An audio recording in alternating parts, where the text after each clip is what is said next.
Good morning, everybody.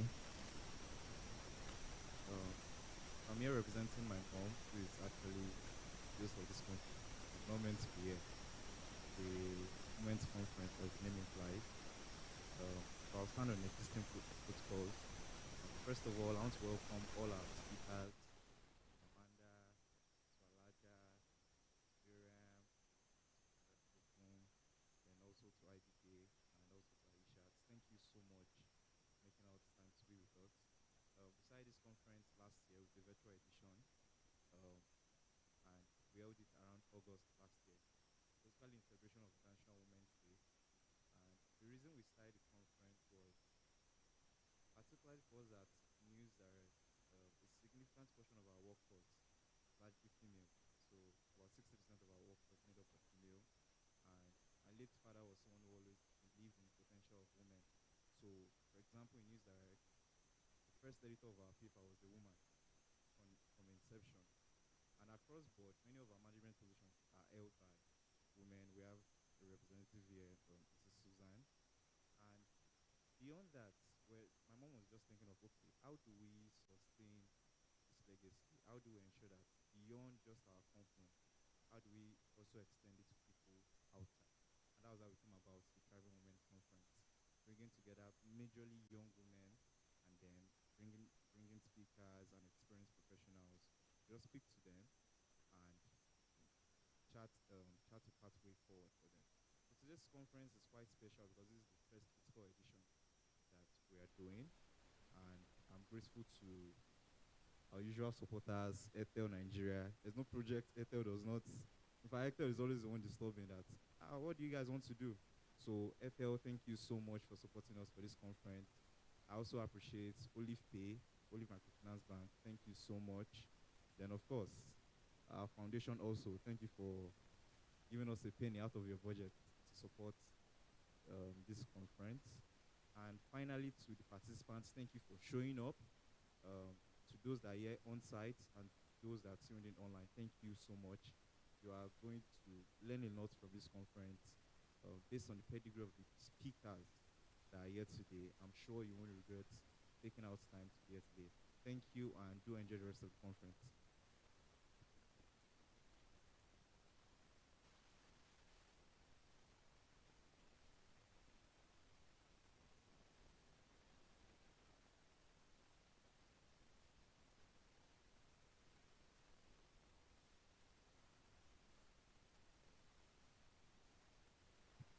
Thank you very much, Mr. Matthew BM. A round of applause for him. Thank you so much for that very warm welcome address. I think I need to bring it to our notice that this amazing Thriving Women's Conference was brought to us by the Nigerian News Direct in collaboration with Etel, Olive Pay, and the Samuel BME Folorenshaw Foundation. A round of applause to these amazing organizations that has brought us together. Thank you very much. We're going to be starting the event officially on an energetic note. The woman I'm about to bring up, she's going to be handling the health aspect of the Thriving Women's Conference 2025.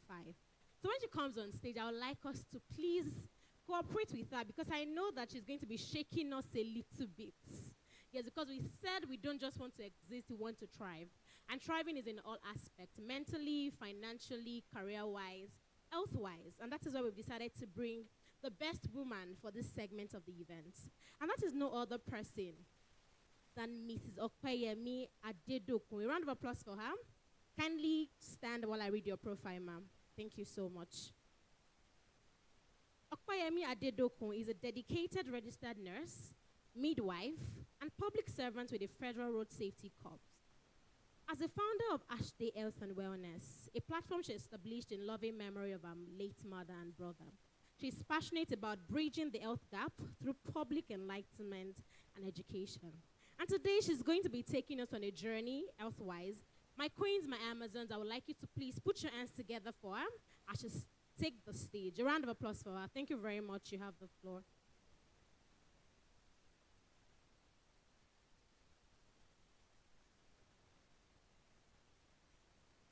Good morning, ladies. She doesn't just exist. She doesn't just exist. It's a pleasure to be here today among you beautiful women. Before we start, I would like us to do something positive. Turn to the queen beside you and say you are beautiful. Because every lady deserves to hear that word, you are beautiful. Turn to the queen beside you. Even the men, tell the women, please. We need to hear words of affirmation every day. Have you done that? Now say it to yourself. Okoyemi, you are beautiful. I don't know your name. Thank you very much. So before we start, one of the ways to thrive is movement, which is exercise. So let us do some exercise. Just 1 minute will be done.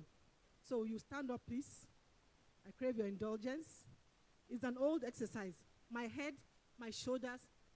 Most of us, we drive now. We don't do exercise anymore. We don't move. From our car, office, back home in the car still. So let's do my head, my shoulder. We'll do it 5 times. My head, my shoulder, my knees. You are not doing it, oh. You need to move. Your heart will be happy if you do this. My head, my shoulder, that's 2. Don't fall. My head, my shoulder, my knees, that's 3. We have 2 more to go. 1 more, my head. Thank you all for indulging me. You may please sit down. Thriving women. Thriving means what? It's continuous, flourishing. So I carved out an acronym for us to thrive. It's thrives. Because we have 7 healthy habits we need to imbibe as women. The first one is tranquility, T. The H is hydration. The third one is renew. The 4th is invest. The 5th is vital. The 6th, emotional well-being. And the 7th is self-care. Should I go over? The first thing we're discussing is tranquility. Are we good to go? Tranquility, yes. Second one is hydration. The 3rd is renew. The 4th is invest. The 5th is vital. And the 6th, emotional well-being. And the 7th is self-care. Are we on the same page? So the first thing is tranquility. Most of us women, we don't rest. Am I lying? You will tell your children, I'm going to bed, or your friends. They won't go to bed, though. They are the washing machine. They are doing 1 or 2 things. We don't rest as women. And it's not good. It's taking a toll on our health. So the first thing, when you get back from work, God has created your system to unwind at night. You notice at night you start yawning because your system is shutting down. But sometimes you force it to keep alert. Why? You're scrolling through your phone. Our phones have taken most of everything. We don't even watch films anymore. So when you get back home, there's something called 3-2-1 system. 3 hours before bed, no food. That's how to shut down. 3 hours before bed. Most of you, by 12, you are still eating eba. Am I lying? Or shawarma that you ordered. So 3 hours before bed, no food. Then 2 hours before bed, no work. Leave that work. My boss will say work doesn't finish. Just have to close your eyes at times. Then 1 hour before bed, no screen. That's all devices. Must keep them off for you to be able to relax. The first thing is tranquility. It's a process. It's a journey. You start by not eating late at night. Then 2 hours, you do what? 2 hours, you don't do any work, any office work, housework. You're shutting down your system gradually. And then the last one is first. An hour before sleep, no more screen, phone, TV, anything, any light, any blue light that can interfere with your sleep. When you sleep, what happens? You know what happens when you sleep? This brain is like our llama in our body, our brain. Do you know that when you are not sleeping, the brain expects you to sleep, so it's at alert, waiting for you to sleep.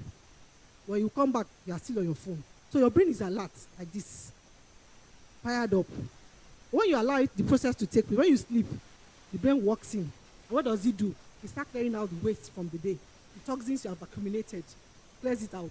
And what does this do? It helps you to retain your memory. If you don't sleep, you start losing your memory, you start forgetting things. You get into a room now. It happens to women. Am I lying? You come to pick something and then you forget. You're not sleeping well, you're not resting.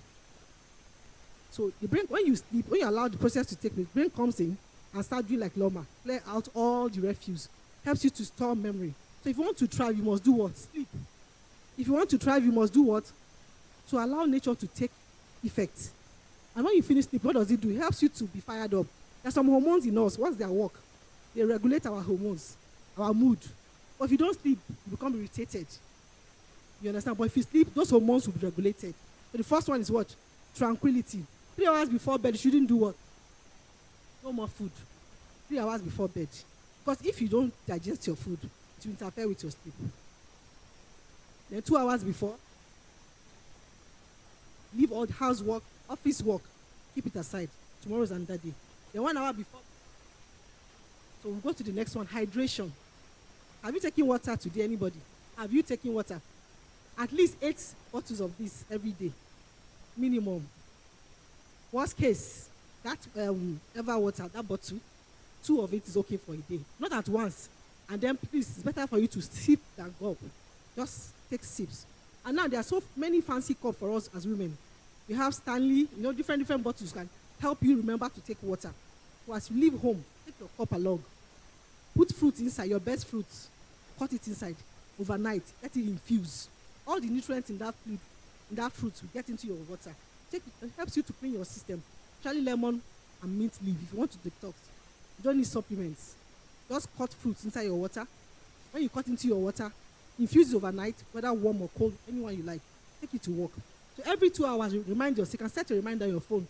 This is 7. By 9, another cup of water. By 11, like that till. But take less at night. Why? The kidney is also shutting down. It will interfere with us because you need to wake up and go and wee. What does hydration do for our system? Do we know how pap is being sieved? Everybody, pap. You know that process. That's what the kidney is doing. It's filtering. All you're taking is filtering it. But if there's not enough water, what will happen? It will hold some back.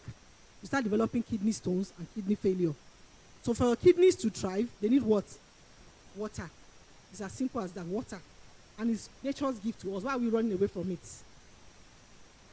So are we good to go with hydration? And then when you sleep overnight, there's been a period of lapse, no activity. Your body becomes dehydrated.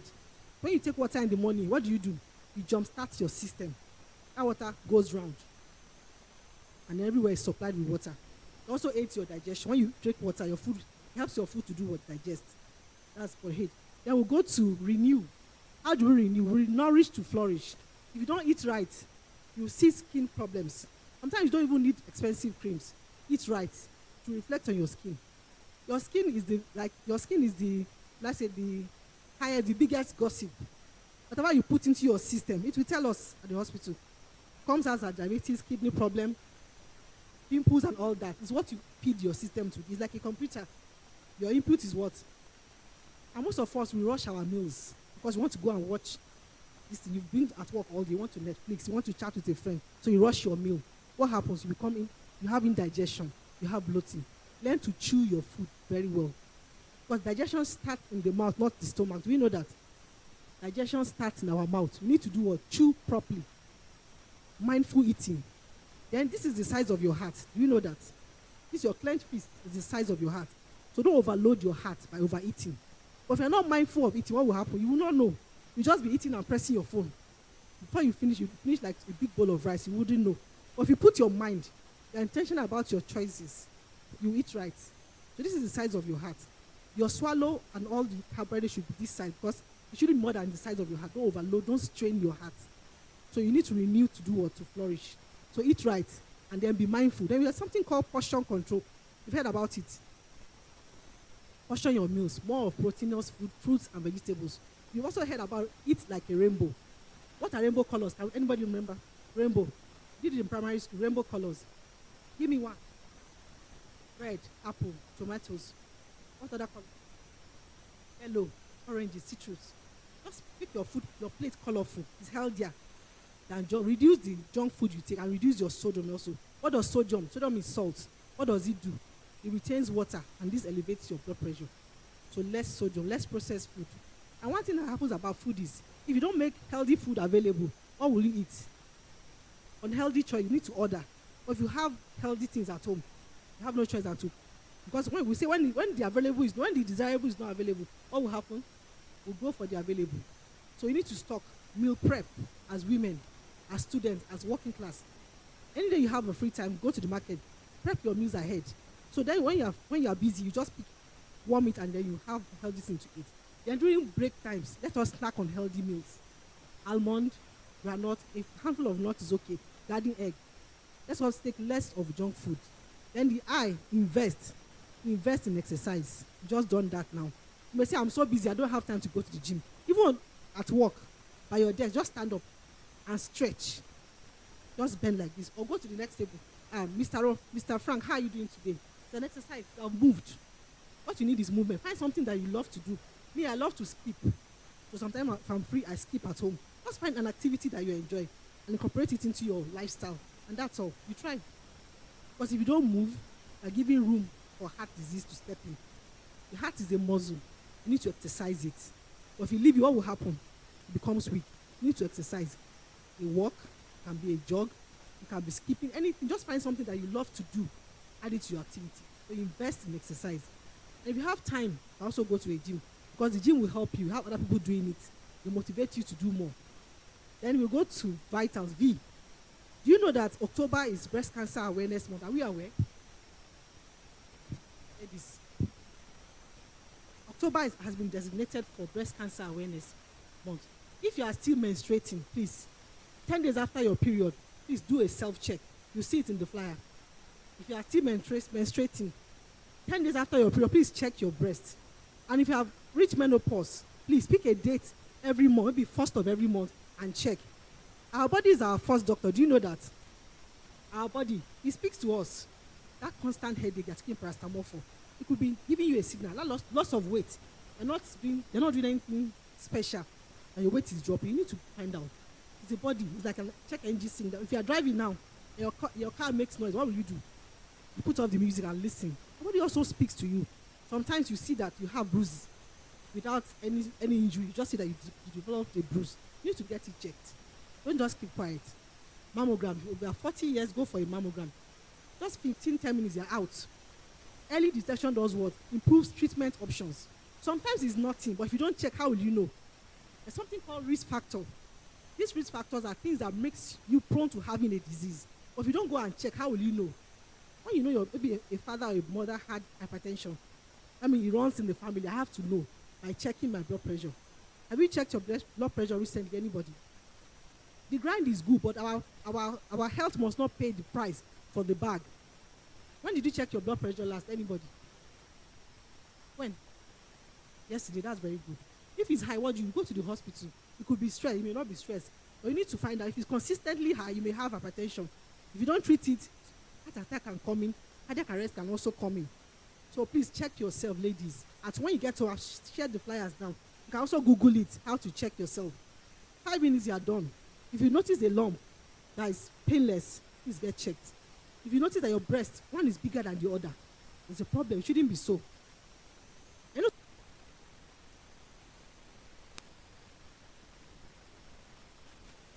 You shouldn't keep quiet. Don't say out. It's good to pray or work alongside with your doctor to find solution.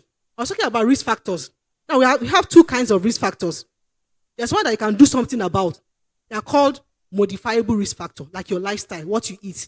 But there are some you can't do anything about it, like your age, your gender, your family history.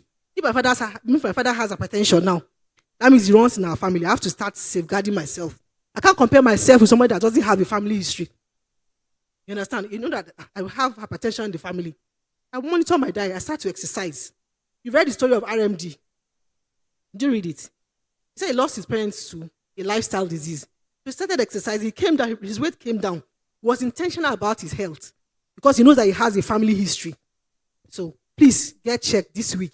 Blood pressure, your sugar. Doesn't take time.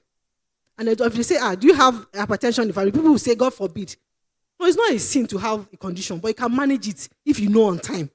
But if you don't know, just somebody that man has died, he just slumped. Sometimes it's just blood pressure.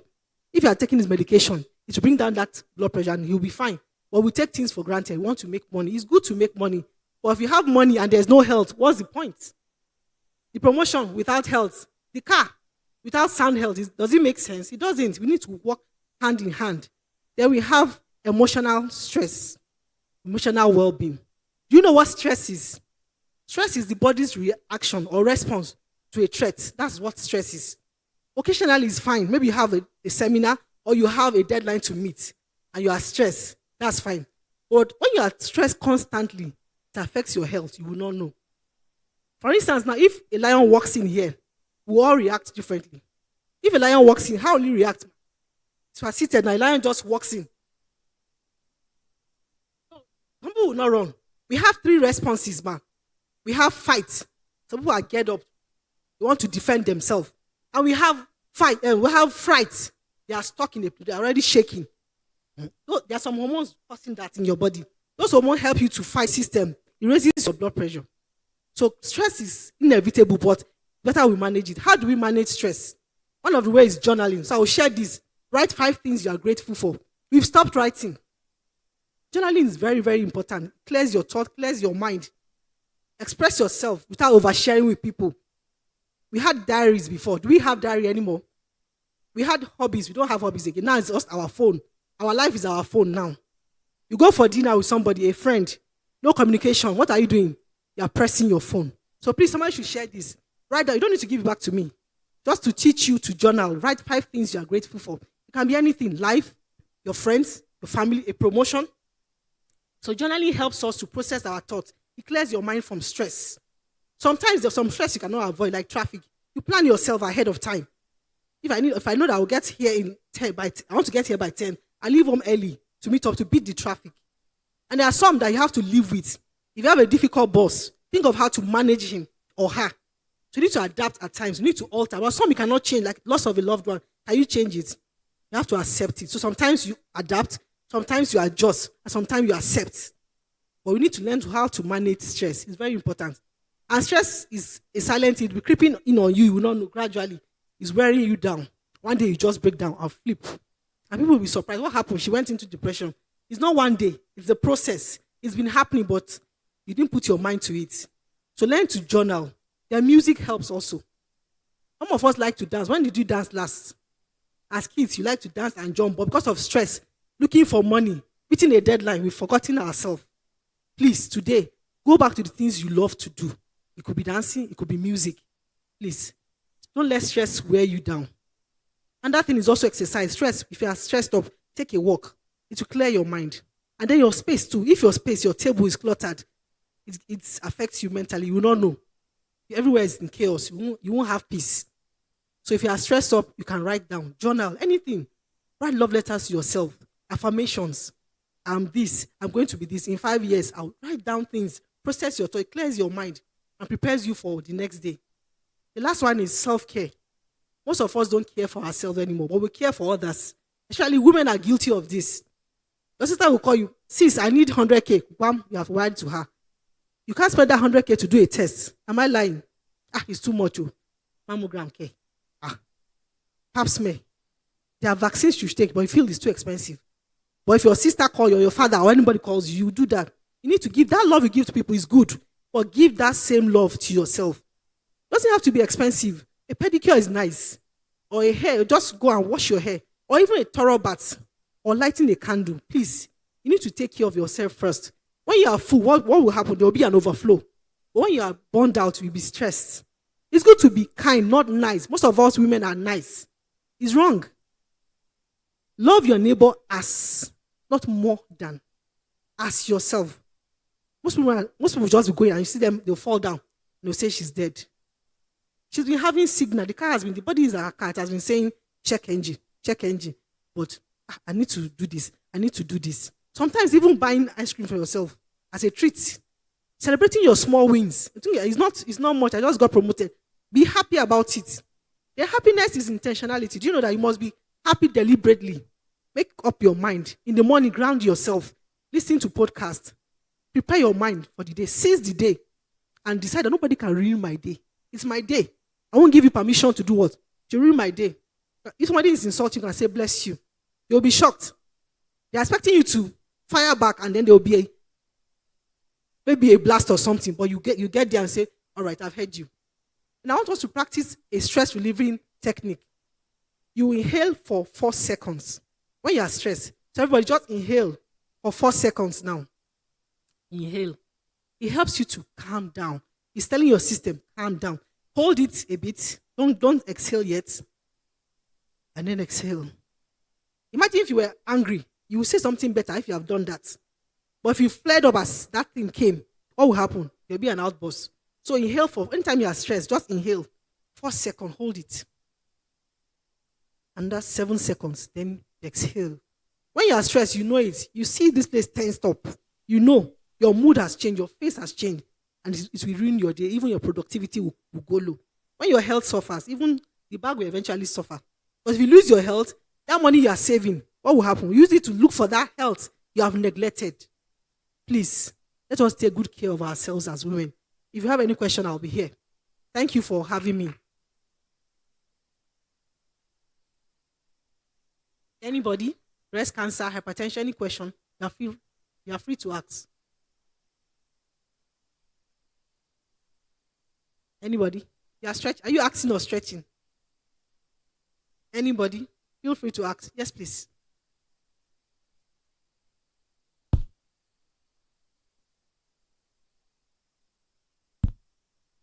Okay, so you mentioned that we should go for like checkups or something.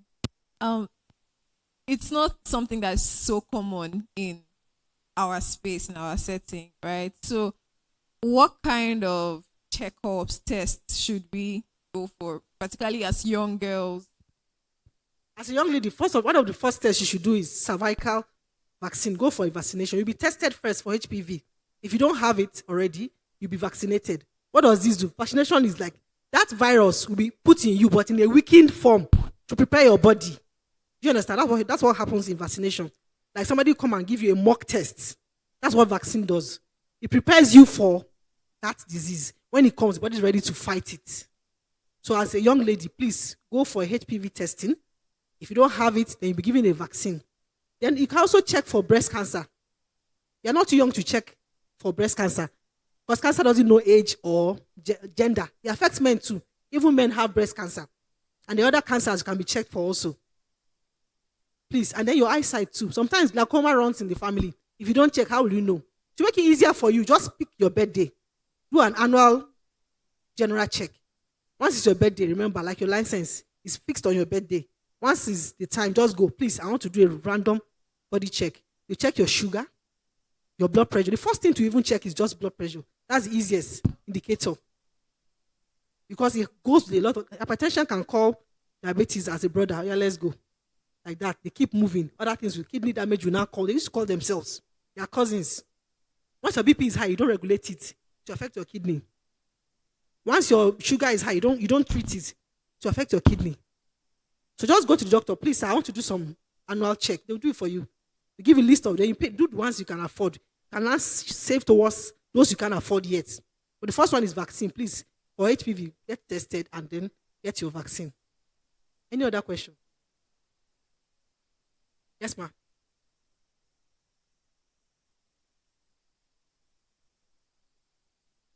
Well done, madam. Actually, the question is not for me, but I would like to know the answer to it. I have a student. So the boy is like 15 years old. And the mother reported to me that the boy is having diabetes at that age. So I was wondering what might have caused that diabetes. And as a school, how do we handle such a case? Because I can't refer the boy to go back. So how do we handle him? Thank you. Diabetes runs in family. Do you know that? It's hereditary. Then it could be juvenile onset diabetes. From birth, he has had it. But they didn't notice. Maybe he's urinating frequently. And sometimes people will have something, they will not know. Even sometimes blood pressure may be high, you will not know until you're just walking. And your friend says, please let me check you. And then you see that your BP is high. Sometimes they don't give signal. But sometimes it does. Almost like he inherited from one of the parents. To manage, you have a sick bay in your school, ma. You have a nurse there. Then tell her, inform her that you have a patient that has this. Anytime you exhibit any symptom like excessive sweating, his mouth, if he starts smelling fruity, there's a problem. I mean, the sugar is fluctuating. If he's urinating, maybe during session now, excuse me, he keeps urinating. It's a signal. What's happening? Our system has a compensatory mechanism. When the body sees that there's too much sugar in the blood, he wants to push that sugar away. So he pushes out through urine, through test. As urine is going out, he feels thirsty. He wants to drink more water to replace what has been lost. So if you see the symptoms of diabetes in him, just alert the nurse so he doesn't go into a coma. Because if it's too low, he could go into diabetic coma. You can manage him, but then also advise him about his diet. Most people that have diabetes, they like to eat things they are not supposed to eat. He has to reduce carbohydrates and take more of protein and vegetables. But most times, most of our patients, they prefer that thing that will harm them than the ones. So please, you need to monitor his diet. Very, very important. Thank you, ma'am. Any other question? I have only 15 minutes. Any question? Anybody? About anything health, please feel free to ask. Yes, please.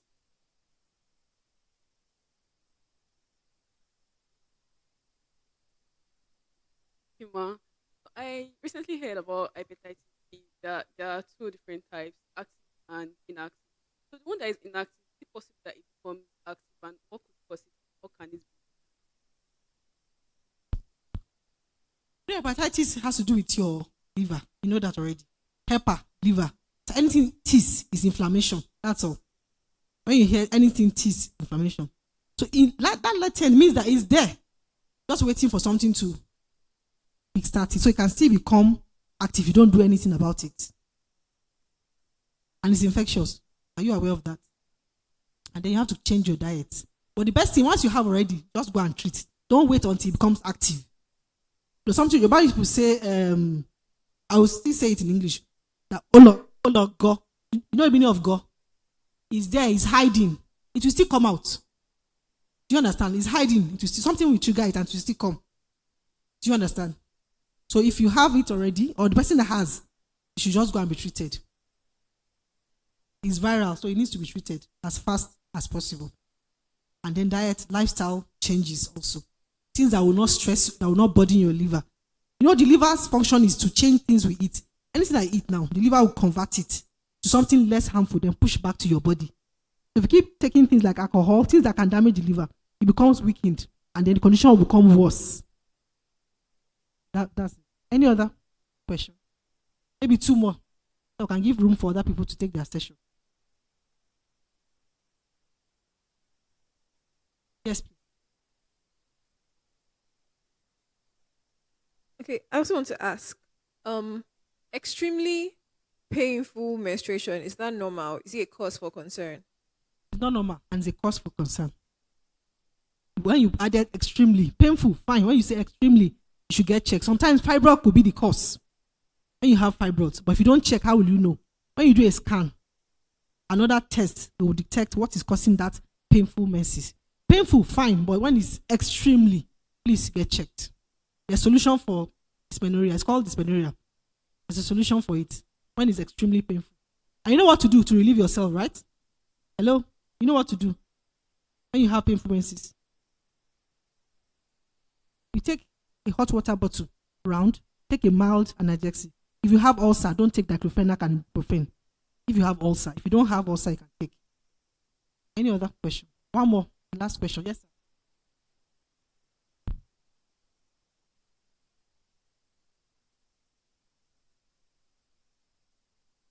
Thank you. Good morning.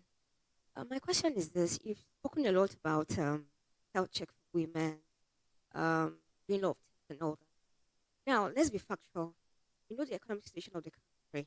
Does the government or Lagos State government has a platform for women or young girls to actually have access to all this checks? They don't have money. Is there a program like that? Thank you.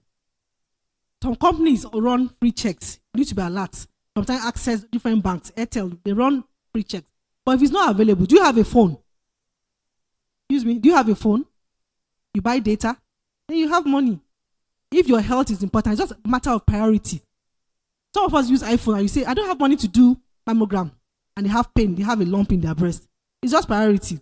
Don't wait for government. I work in Oyo State government. At a point, we didn't have glove. I bought glove myself because I want to be protected against viral diseases. I didn't wait for your state to buy for me. You didn't wait for Impress to come. Sometimes you need to improvise for your own good. Like somebody, I don't know which president said, don't wait for what America can do for you. Think of what you can do for this, and this in this case is for yourself. It's not too much to be tested. Well, if you hear of any free test or free check, please use the opportunity. But if there's none, your health or some diseases, what they do, like hypertension now, they don't make noise. They come in gradually, headache, insomnia. It's coming, it's approaching, and you are folding your hands, waiting for government. Before you know it, the next thing is stroke. In our brain, the way the brain, the vessels are, they are crossed. When they keep pumping and the pressure is too much, they burst. If you burst on the right side, what will happen? The left side will become paralyzed. So I wait for government until that stage. No, I prioritize my health first. If I now get free medical tests, good. But I don't wait for them to do anything for me. I'm doing it for myself, for my own sake. Because I need to be alive first to enjoy life and to enjoy the company of my friends and family as well. And to celebrate my promotion, the car I just bought, to enjoy myself. I need good and sound health to enjoy myself. No more questions. Thank you all for having me. That will be all for now.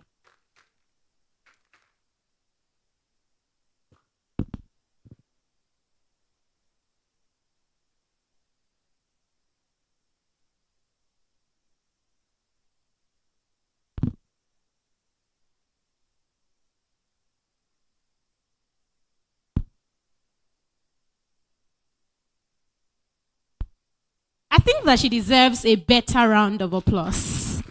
I mean, a better round of applause. That was beautiful. And I liked the fact that it was really, really engaging. Like I said, this room is for the 1% of the 1%. A small room, but a full room full of knowledge. She was outstanding. Please, a round of applause for her. Thank you very much, ma'am. I didn't just learn one thing. I didn't learn two things. I learned a lot of things from our session. And I liked the fact that we opened the floor with an health talk. And I think she deserves another round of applause. And when I said she was the right woman for that conversation, I was indeed right. Thank you very much, my women, my queens, my Amazons, my thriving women. Thank you very much for sitting till this very moment. And when I say she doesn't just exist, what do we say? She doesn't just exist. What do we say? Thank you very much. At this juncture, we're going to be having a spoken word rendition by an amazing spoken word poet in person of Patia Kodri Eniola. A round of applause for her as she makes her way to the stage. A better round of applause for her. Okay, if she stepped out, we'll move on to the next thing on the agenda. My thriving women, this particular session we're about to get into, when I tell you, get your notepad ready, I mean what I am saying. This woman is not just a thriving woman. She's a woman of impact, an epitome of grace. This woman is not just beautiful. She's power-packed. She's brilliant. She's intelligent. She's elegant. She's everything a thriving woman should be. And I need to say that it's a fireside chat. So I want you to get your questions ready. This woman, you don't just see her anywhere. So today that we have seen her, we're going to milk everything out of her. The questions, she's ever ready to answer all of our questions. And I have the distinct honor of asking this woman, who is not just my inspiration, but someone that I look up to in the media and entertainment industry, in person of Mrs. Amanda Oluwadara Ayelesho, popularly known as Amanda Dara. I would like to crave your indulgence to please stand while I read your bio. This bio is very short, not everything that she is. It's just, a very little information about her. She's a British Nigerian media personality. She's a TV personality, an event and red carpet host, an actress, and entrepreneur. She's the CEO of Dara Naturals and the face of Lush Extension. She's the host of Open Up Podcast, and recently the podcast had been in the news where she engages in raw and honest conversations with a guest. She doesn't just showcase her entrepreneurial spirit. She continues to inspire and empower young adults, solidifying her position as a leading and thriving figure in the Nigerian media and entertainment industry. She's not just beautiful. She's intelligent. She's elegant. She's a thriving woman. My Amazons, my thriving women, my queens. Can somebody say clock it? Can somebody say clock it? Please, I would like you to welcome her on stage with a resounding applause. I mean, keep clapping till she gets on stage. And wait. While we do the clap, you do the shakara. So we do the clapping, she does the what?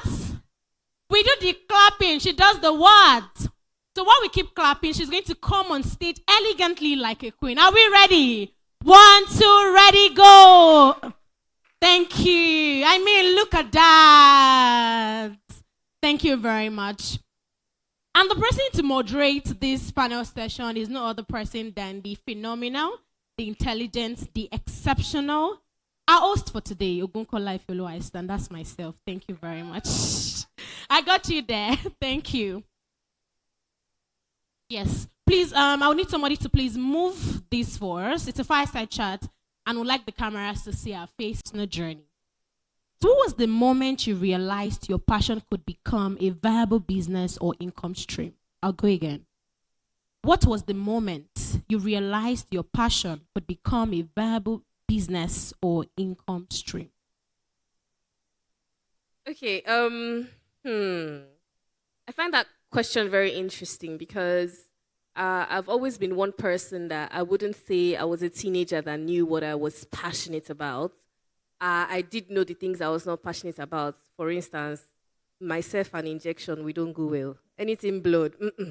So I already knew that being a doctor. Then next, I would move to discovering and defining purpose. I know that there are numerous young women in this room who feel very stuck because they have multiple interests. You know, for you, you said there were so many things you didn't like, but you need to look for that one thing that you liked, and that was speaking. And from speaking, you acted, hosted shows, hosted events, you know, finding your way in the entertainment industry. But what do you have to say to that woman seated in the hall who is stuck about a purpose? How do they uncover what exactly their true purpose is? You can only get unstuck by trying. Unfortunately, you can't, unless it is a revelation. The Holy Spirit told you, which I mean, it happens. God can speak to people. But just to correct that, it wasn't that I discovered that one thing. I like to tell people that tomorrow I can become a pilot.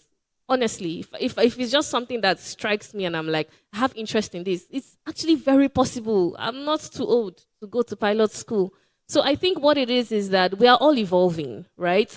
Where you're at today, you might decide that you're interested in makeup. In the next 5 years, you might not be interested in that anymore. And it's okay. Sometimes we want to just get stuck on this thing that we're doing because, well, people say, I've invested so much energy, I invested so much time, oh, I don't want to be a failure, whatever. I think that's not how I live my life. Anyways, what I like to do is, like I said, I do elimination. So, was I planning to be a media personality? Absolutely not. They asked me to try it. Did I like it? Yes, I did. I started off by doing TV. I evolved into doing also red carpets. I evolved into event hosting. The first film I also did was, would you like to try this? I tried it. I liked it, right? Then I found out that I have interest in skincare. I found out that when I use some certain products, I react harshly towards it. Oh, I would like to have something that is skincare related, something that is natural based. I started off my skincare line. And that's it. 2 years ago, someone came to me. I have a fast casual restaurant. I'm very busy. I don't have the time. I want you to be a partner. Do I know anything about food? I don't. Can I try it? Yeah. If I like it, will I stay? Mm-hmm. So now I'm a partner. I have a partnership in a restaurant. So it wasn't things that I was like, this is what I'm going to do. Check. Check. It's flowing and evolving with life. And that is how I choose to live my life. And this is not to say that people who have found one passion or one interest and have stuck to it are doing something wrong. We're all totally different individuals. Some people, that is you find that one thing, you sharpen it, and then it becomes a very big, success. But for someone like me, I found out that I have expressions. I find expressions in so many different things. But I also found out that I am more of a starter. You see, that grunt work, that admin, operational thing, is not my calling. So what I now had to identify was having a team of people who could do this with me. So, the question was, just to tie to the question.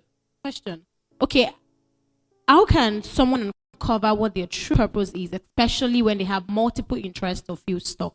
Okay, so how you can uncover that purpose, first of all, is that, firstly, are you interested in it? Like you're saying. But you have to, it's by trying things. Now, the purpose behind things, if the purpose behind it is just for income, there's a lady in the crowd that says something about the economy, and it's true. The economy doesn't support just one thing anymore. It feels like you have to do so many things to earn a living, unless you're quite fortunate and blessed. But at the same time, if that's the only reason why you're doing something, you most likely get tired, you most likely get discouraged. So beyond just your interest in this thing, the question is, if this thing doesn't pay, will I still do it?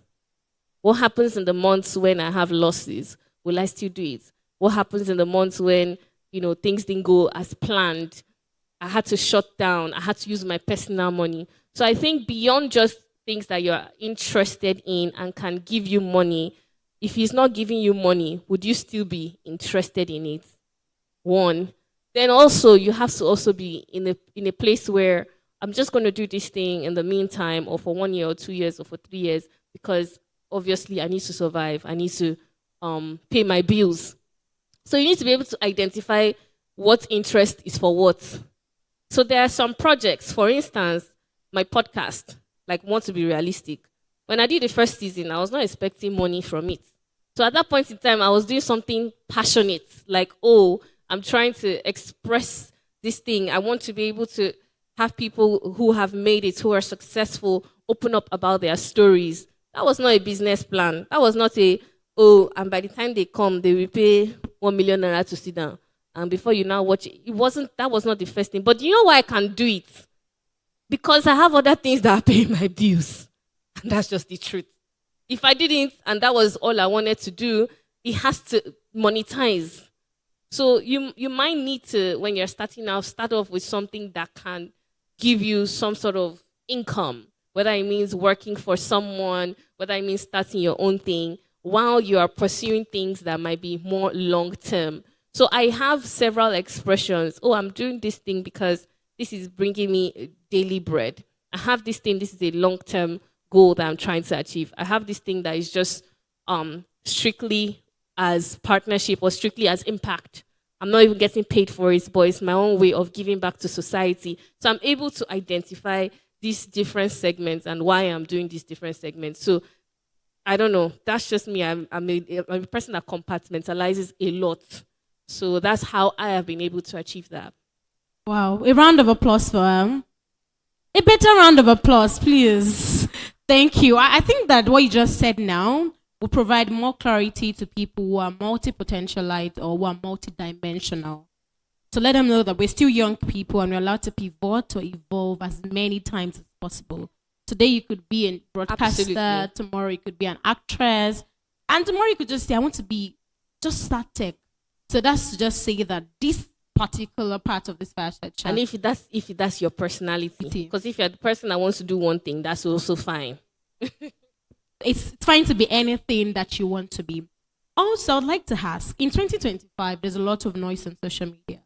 There's a lot of, let me use the word copy. You want to be like somebody. There's a lot of noise around us. And it's very, very hard for young people to stay original, to stay authentic. And for somebody like you who has carved our own style, who does things our own way. Okay. What would you like to say to young people who are building a brand or a business? What role does authenticity play? And how do we stay authentic in the midst of the noise? You're asking me questions that I don't want to lie. Because I know the nice answer to give. Be yourself, be true to yourself. Just as I was coming here, I was on my phone and I saw there's an outfit I wore to an event, I think 2 weeks ago, and I saw somebody wear it in white. And then my birthday's tomorrow, and yeah, and there's a particular outfit I'm wearing, and I saw someone's birthday today, and she was a similar, version of it. I'm like, oh my god, it's not original anymore. And then this outfit that you're wearing was what I wore 2 weeks ago, just in light pink. So the question is, can you really be that? Like the idea is so unique to you. We're like so many, I don't know how many billions of people we are in the universe. And this is not to say that there isn't the unique thing. We say our fingerprints are different, of course. But I truly believe that sometimes you actually start off from sampling what has already worked or what is already ongoing, and then you add something special to it. But if you deceive yourself that this thing I'm about to do, nobody else has done it, That's my answer to that because it's simply not true. I think Somebody else has done it. Somebody else has tried it. Somebody else has failed. So the question is, who are the people that have done it? And what happened when they did it? Did they fail? Okay, if they failed, why did they fail? So maybe I can do it again and do it better. Okay, the people who have done it successfully. Oh, I like this. Perhaps they have catered to a particular generation. Think about BlackBerry. I don't know if the younger ladies here have actually experienced using a BlackBerry. When I was in university, BlackBerry was like, if you don't have, in fact, one guy said, will not talk to me because I don't have BlackBerry. You understand? It was such a big deal. But now, please, who knows BlackBerry? See so many hands, they don't know BlackBerry. So the question is that, okay, how do I keep evolving with time? There are seasons for everything. There are businesses that come and they come out loud, they come out big. Sometimes they phase out, sometimes and the people who actually stay relevant evolve, they keep evolving. So nothing is new. The music we're listening to, the Wizkid, the Davido, the Ashake, they are all sampling something but adding their own original touch into it. The problem is when you copy and paste. That's the problem. The problem is when you have zero code. Like, I mean, my background is tech. There's no line of code that is yours. Everything is just copy and paste. It means that you don't even understand what the person is doing. You don't even understand why. You don't understand the person's vision or mission. So if you decide that you want to, I'm into doing a spa, I'll tell you why I decided to do a spa. Because at the time when I started, I used to go to the spas and it was very like, oh, it's your birthday or it's an anniversary or something. And I wanted to change that. I wanted, going to the spa to be something that is a normal thing. So that was my own goal.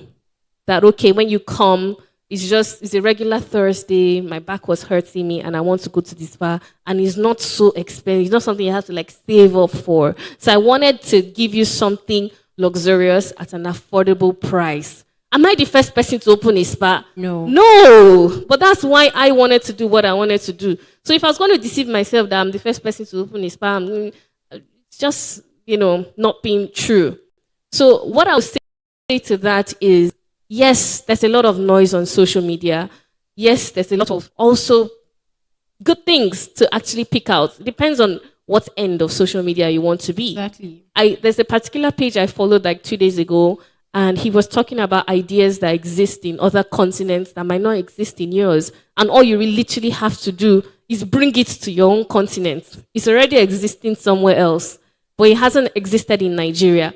Now, if you bring it to Nigeria, is it really authentic? Is it really original? It's original here, but somebody else has done it. Now, what you have done is now you're catering to the Nigerian market.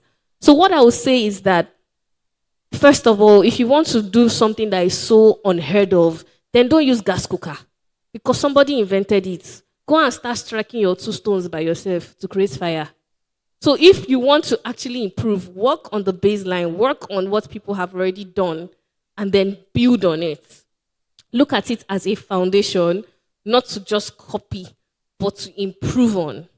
So that's really all I have to say. A round of applause for her, please. There are 2 standing statements from everything that she has said that resounds a lot. Number 1 is, no idea is ever original. And number 2, authenticity is not just about doing something new. It's also about doing existing things in a different way. And I think that's resounding enough. All right, very quickly, if you could do something differently as a young lady, if it's something you could tell yourself years back, I want you to say it to the young women in this all who see you as an inspiration. What would you have done better? What would I have done better? I would have not been so serious in school. Oh my gosh, this is terrible advice. But hear me out. This is what I mean. So in school, I was very triangle. It was go to class, go to church, enter your hostel and sleep, go to class, go to church. I went to Babcock. So church was a lot. It was like, I think Thursday, Wednesday, Friday, was a lot. So my point is, I would have actually, not in the way you are thinking, that maybe go and start faffing around or following boys. I'd not tell you that one. not me. But what I mean is, I would have actually been intentional about talking to some more people in school. So I do have friends. I still have friends from university that were friends till today. But I've been intentional about actually building more relationships because at the end of the day, I believe that a lot of people that you think you need to build a business, to do something of great value, of great impact, actually your colleagues and friends and your peers around you, you know. But we tend to always look at ourselves like you always feel you want the person that is 10 years, 20 years, 30 years ahead of you to just give you 50 million to start that idea. Meanwhile, you could have been a bunch of 3, 4, 5 friends. You gather your 100K, 200K, and you start off something and build it into something else with passion, with grit, with sweat and tears. But you would have been able to build up something. So if I was to change something about how I was when I was younger, it would have been that I would have been intentional about having friendships, not gender-based, both male and female friendships, people that were going somewhere. Because the truth of the matter is that you can always kind of tell. The people that I could tell that were going somewhere, they are somewhere now, and they are still going. So I would have probably aligned myself better because some 10 years, 15 years down the line, when you're now calling that person, do you remember that we went to school together? It's not pretty anymore. I think that's very, very valid. Thank you so much. You've answered these questions in the most genuine way, in the most meaningful and resounding manner. So to round off this fireside chat with the almighty Amanda Dara, Hey, stop it! Oh, that's only for God. I would like to ask you, it's fine to be satisfied with 9 to 5, but some people are afraid to take the leap from being an employee to be an entrepreneur. So what is that word you have for that young woman in that room who wants to take the leap from being an employee to being an entrepreneur? My first question would be why? Because like I said, I think we tend to over glorify entrepreneurship, right? And it's because of what it looks like. It looks like, I'm going to just be working for myself, earning so much money. I don't have to wake up at certain times. The problem is that with entrepreneurship, if you want to enter it proper, you're probably working all day and all night. So the first question is why? Is it just because you think the salary is not enough? Then I'll ask you to ask yourself if you can generate more than that salary. Like if you leave the job, can you generate more than that salary? Are you at that place where you have something valuable so that you are not just entering an illusion? Now, once you'll be able to answer the question why and answer it sufficiently enough, which is that because you feel the reason why I think any person should want to leave that path is that you genuinely feel that you're being suppressed. There's something that's being suppressed in your being. Like, I want to do more. I want to be able to, for instance, someone like me, like I said, multifaceted, so I had too many expressions. And I was always like that. I was in my house the other day, my family house in Ilukweju, and I saw a small book that I showed my dad when I was like 15. It was a book of ideas. I was like, I'm going to have a homeschool. I'm going to have this one, and I will have that one, and then I'll work in an airline. I was always like that. So for someone like me, I wouldn't have been happy doing one thing. So if you feel like, I feel like there is more to me than this one thing I'm doing, 1. 2, if you feel like you have reached your ceiling, like I've learned all I could learn in this place, so I need to leave, right? Then one of those 2 things. And if you also feel a leading, that okay, it's about time to switch this, because honestly, in everything I do, I always go back and acknowledge God, because I've realized that you can't be smarter than God. You can't have more strategies than God. You can't outsmart God. You can't have more wisdom than God. So everywhere I go to, I always talk about God. Pardon me. And that's just because that's how I have lived. So when you have those 3 things, like I said, you feel like you have hit the ceiling, so you feel suppressed, like you're not being able to express all sides of you, and 3, you have a leading, you have a nudge from God or from within you, then yes, go ahead. Now, the second part of the question is what? The question was, what do you have to say to someone who is afraid to take the leap from being an employee Yes. to be an entrepreneur? So I was trying to find, first of all, spotlight how to know whether you're that person. Now, the second thing is do it afraid, right? It's not, there's never going to be a right time. Once you have been able to analyze and you have been able to see that, okay, I feel suppressed, I feel like there's more to me, I feel like I've hit my ceiling and I'm getting a leading, just go ahead and do it. At that point, you're stalling. And the more you stall, the more you're not helping yourself. The thing about dreams and visions is that truthfully, you can actually achieve anything you want to achieve. It sounds very motivational, but it's true. But what happens is that, like, again, the lady in the crowd said, with the economy, with Nigeria, with adulting, is that you see your dreams start to, I don't want to use the word die, but it starts to seem unrealistic. But it's not true. So just believe. Actually, first of all, believe in yourself. I encounter a lot of people who want to sell stuff to me that they don't even believe in. So I'm not going to buy it from you. Sometimes all you actually need to do is, I bought some chin-chin from a lady at a filling station because she sold that chin-chin like, if I eat that chin-chin, my life would change. I didn't want to eat the chin-chin. I even dashed it out. But she was like, it was made specially. And, we took our time, we cut it into shapes. It's healthy. It was low fat and low cholesterol. And the packaging, kinika. I said, on top chin-chin. I said, okay, no, how much is the chin-chin? Let me buy. Sometimes you actually have to carry yourself like that. Like, see, if you're going to use me as a compare, honestly, your guests are going to feel impact. They're going to have a great time. You have to believe it, first of all. Exactly. And it has to be true. It has to actually be true. So I feel do it afraid and just believe in yourself. And also tell people, don't just, have this grand idea and this business and just be like, I don't know if people even support me or whatever. We don't have. That's what I'm going to do from here. Me and Kamzi, she came with me. Both of us are going to go there. Please, can I see your manager? I'm looking for a location to put another spa. Because what's the worst thing that will happen? I can't talk to anybody. I can't. It's just respect. Good day, Mr. President, sir. Your Excellency. All protocols duly observed, sir. Yes, sir. Please, sir. I have.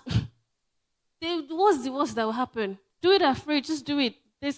Like, you owe it to yourself. You owe it to yourself. You owe it to your unborn generation. You owe it to your. Anyways, for someone like me, I keep thinking generation. I keep thinking legacy.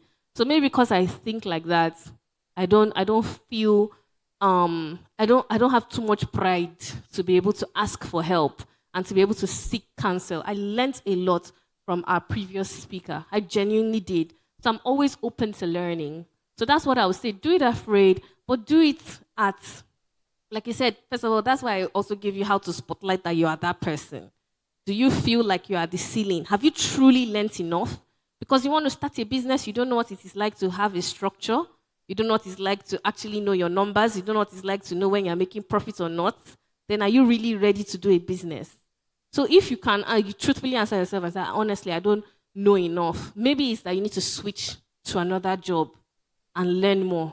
So don't just be in a hurry to just switch out because you want to say, I'm the CEO. CEO of what? One person organization. First of all, understand that it's genuine. It's because there's something bigger than where you're currently at that you need to do. Thank you very much, ma'am. A round of applause for her. Please put your hands together for her. She answered all of those questions in the most realistic way, and that is why I love those fireside chats a lot. At the beginning, I said we're not here to do aspire to perspire. We're here to listen to real life stuff beyond let me motivate you, believe in yourself. She shared her story, and I think that is one of the things that made this fireside chat an amazing one, and it was such an honor anchoring this fireside chat. Thank you. And you did it so well. Thank you very much, ma'am. So I'd like to take questions, 2 or 3 questions from the audience. Is there anybody who would like to ask questions before we pose for group pictures? So we have someone in the audience. Do we have another microphone, please?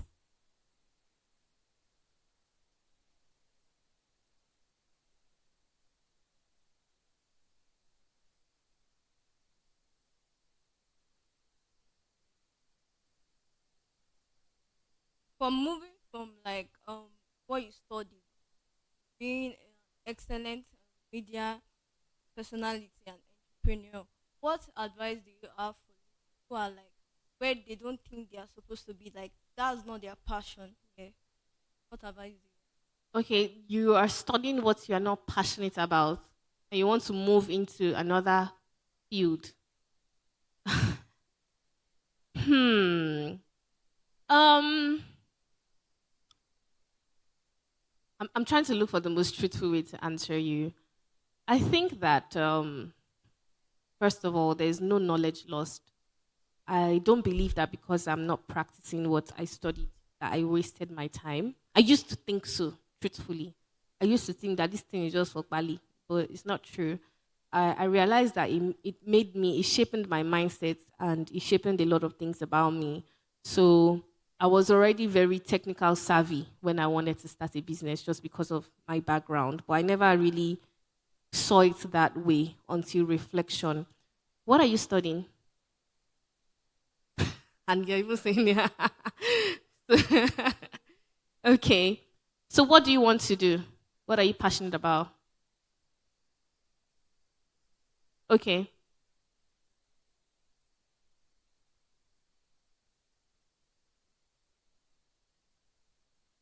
Like I said, if you genuinely feel like what you studied is not your interest points, then the only way to try, unless you already know, is to just try. Some people already have some nudgings. What I mean is some people already you already see that they're good with their hands. If they sew something is pretty. If they wear an outfit, they look so good. They're very good at matching things, or they're very good at putting themselves together. They're always slaying. It's a tell. Okay, maybe fashion, calling me. You understand? It's a tell. Some people, it could be cooking. Some people, it could be anything. I don't want to limit you by giving you suggestions. But you might know and you might not know. But the only way, if you don't know, is to try, to watch, to expand your mind. Not only just skits. Actually watch things, right? Things of value. Watch different kinds of fields. Watch, expand your mind. You don't have to travel. You know, that's the beautiful thing about the internet. Just expand. It's one thing that I'm grateful to my dad for. It was something that happened by mistake, but when I was like 13, 14, the TV spoils. My dad is an engineer, and he always used to say he's going to fix everything and never fix it. So for whatever reason, the TV just was not fixed for like 3 years. So I had internet and a computer in my room. So I'm a proper Google baby. And then nothing I know they Google. I used to be in SS2. I'll be arguing with my maths teacher. You say, this is not what I thought. But when I Googled it, this is the way Google said I should do it. So I don't like that way of Nigerian teaching, but that's by the way, because there's so many ways, there's so many paths to a solution, right? So you need to expand your mind. I worked in a hotel in Dubai, and a lady came to say she wanted to do a business, a partnership with a hotel, and what she wanted to do was puppy yoga. And my Nigerian self, I'm like, I don't understand. You want to do what's puppy yoga? But I mean, it got sold out too. People came and paid money to do yoga and hug puppy. I shock. I said, hey, sure, I cannot do it in Nigeria like this. I have 3 dogs. No, but jokes aside, so there's so many things. I just said that because it might be strange to us, but to some people it's normal. There's so many things. It doesn't have to be the typical learn to make bead, learn to sew. Like research. It could be anything. It could be that you want to start doing phone cases, phone accessories. It could be anything. It could be decoration. So the only way to really, truly find yourself is by, first of all, expanding your mind. What are you spending time watching? Very, very, very important. I watch so many random things that have nothing to do with my life. But because I'm just always like, I'm a curious person. I'm always trying to know, how did this person do? Look at it, you might just find out, oh, I think I'm interested in construction. Oh, I think I'm interested in hospitality. Oh, I think I'm interested in tech. Oh, I think I'm interested, this thing, this, somebody did this job now right behind me. Maybe I'm interested in branding. Am I interested in camera? Am I interested in photography? You just keep asking, you keep applying yourself. And then if you don't know, at least you try it out, you carry the camera, your hand was spinning you, like X. I know like photography. I'm really a believer in elimination process because it has worked for me. Because there are some people, like one of my closest friends, from day one, she knew what she wanted to do. And when you're best friend with someone like that, you think that you are failing. Truth. Because you're like, so what do you want to do? I want to be an engineer when I grow up. So Amanda, what do you want to do? I don't know. It's some people know and some people follow, but some people just don't know. And it's okay not to know, but it's not okay to stay in your not knowing. So keep trying. Keep trying. It's not failing. You're just trying. I tried it. I didn't like it. On to the next one. I tried it. I didn't like. On to the next one. Until you discover what you like. And don't get tired of doing that. Any other question? Okay. All right, good afternoon. My name is Obashala Olatide from Nigerian News Direct. And it's a very beautiful moment that you're speaking to all of us here. And the beautiful of this program is the fact that it's not only peculiar to ladies or women alone. So they are toasting us because you want us to include you, no problem. Interesting. So now, I want to ask this pertinent question. As a young Nigerian, not just a lady alone now, it is very somehow to look for funds in order for you to achieve that your dream. Now, as a young graduate, if you say, okay, I want to have this or so amount to start my business, you cannot just approach any bank now. They will not give it to you. Your family self, they may not have that kind of money at hand. Considering the economic situation in which you have referenced twice. And let me add this, that I've read about you a little bit, so I know that, okay, at least you have a sophisticated... I'm scared. I know you have a sophisticated background in some areas, right? So now, what advice will you give to a young Nigerian that is starting his or her life from the scratch, that has no backbone, that has no background in this our era, and want to achieve that dream? It is sweet to say, but is it sweet to work on? Is it sweet to do? Absolutely not. You will cry, eh? So, honestly, to be very honest, I hear you, and you're not even lying. When I started off my spa, I took a loan. Actually, I took 2 loans, and I think it was at 20%. Was it 3% interest per month, or it was like it was high. It was like 36% at the end of the day per annum, and I don't know if they're still doing that. But why did I bring it up? I had to take a loan. It wasn't from a bank, because they, like you rightfully said, they wouldn't give you, not OSHA. But that was just what I had to do. And I think that, truthfully, it is harder right now to start up anything. So what I would say is still do it regardless, but start up in a way that you wouldn't crash, if that makes sense. So borrow something that they will not send all your family members obituary of your picture. You understand? Because you decided to borrow money. Like, do something, start off in a way that you can. And also, I mentioned earlier about collaboration and partnerships. Do you have to do it alone? Do you have somebody else that has that idea that you can say, oh, come on this end of it? And so now you're 2. So now you're 2 facing that burden, or you're 3, or you're 4, or you're 5. You know, I did mine solo. After taking those 2 loans, I wake up at 5 in the morning. She's mentioned something about hypertension. I was just like 24. On my experience, you don't even need to tell me to inhale. I go just wake up in the middle of the morning. What's wrong with me? I'm thinking about my life. So it's not, I don't need to share any of these things with you guys. You know, it's quite vulnerable, but I don't know how else to tell people things apart from the truth. It's going to be hard. Unless, again, you know, grace, miracles, which I do believe in, maybe I'll just walk up to you now and sign, give you 10 million naira. I don't have it, or don't come to me. But it happens. It happens. Maybe some people actually experience that. They experience grace and they experience favor. I'm not trying to say those things don't exist.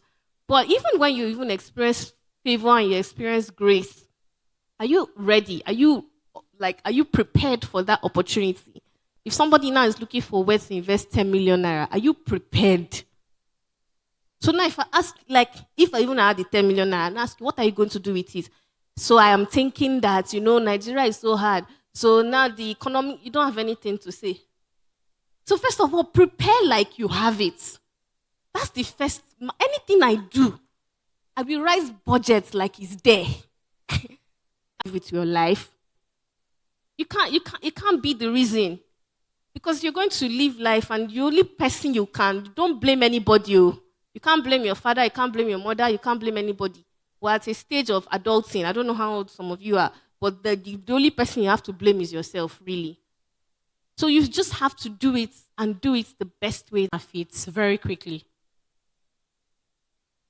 Yeah, thank you. The amazing woman that I've had the conversation with, her birthday is tomorrow, and I have a little surprise for you. And together we're going to be singing a happy birthday song. So I want to be the first to wish you a happy birthday. So on behalf of all of us at Nigerian News Direct, the Thriving Women's Conference, I want to say happy birthday to you. And we pray that may this year be the least ever of whatever you would become. We pray that you do not lose global relevance. And we pray that you continue to be a thriving woman. Can we all say amen? So we have a little, token, a little gift for you from Nigerian News Direct. And I'll have the executive director present that to you while we sing you a happy birthday song. Are we ready? 1, 2, ready, go. Birthday to you. Happy birthday to you. Happy birthday, happy birthday, happy birthday to you. May the good Lord bless you. The good Lord bless you. May the good Lord bless you. Thank you very much from everyone at Nigerian News Direct and Thriving Women Conference to say happy birthday in advance. And I'd like to invite Mrs. Okpeyemi Adedokun to please join us on stage. And every of our speakers, please, Barrister Miriam, please join us. Please, ma'am, join us on stage.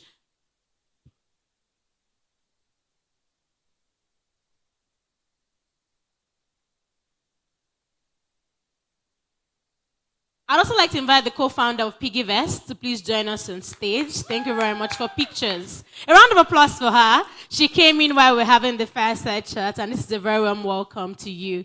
Thank you so much for joining us.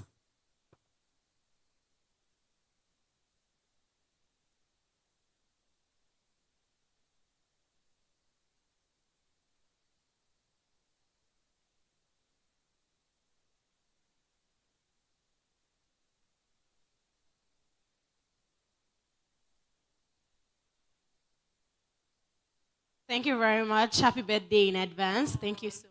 Thank you so much. Thank you so much, Nigerian News Direct. Thank you too to my host. And thank you. Please kindly have your seats.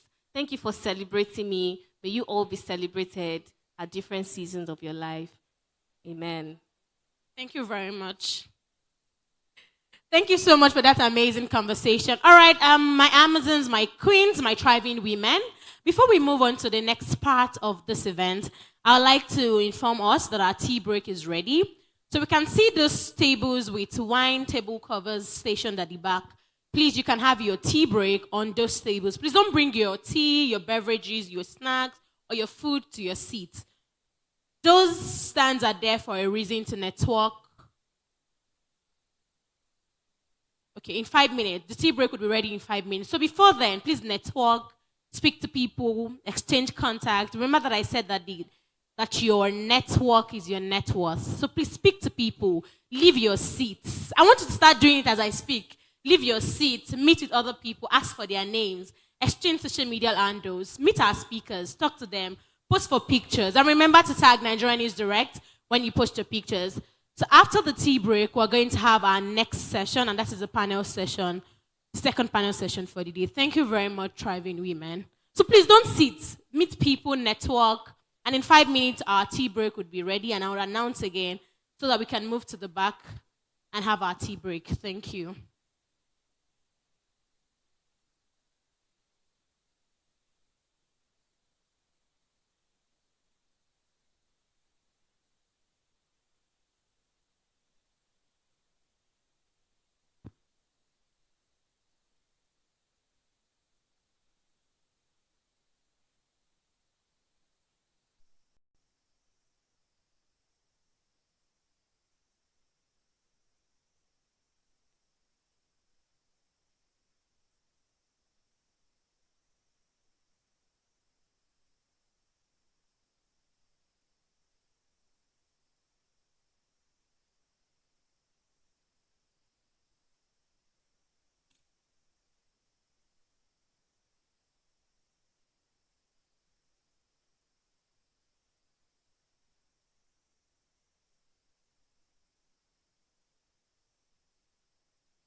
Last one now, go.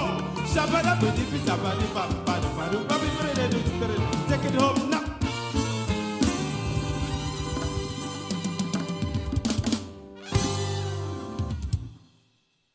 Welcome to our All right, thank you very much, my thriving women. Our tea break is ready. So there is coffee on my right and there is tea on my left, but the snacks are the same. Please make your way to the back and have your tea break. We have just 10 minutes for the tea break. So please, can we rise from our seats now and make our way to the back for the tea break? Thank you. So by my time it's 1 p.m. and by 10 minutes past 1 p.m., we return to our seats. I think nobody wants to make the first move. Please. We're running out of time and we want to effectively manage time. Just come to the back of this banner. The tables are stationed behind. So you don't have to bring your beverages and snacks to your seat. There are tables for networking. You can have your tea breaks on this table. Thank you very much. We have just 10 minutes and we have 9 minutes to go. So I'll keep updating us as the time passes. Thank you.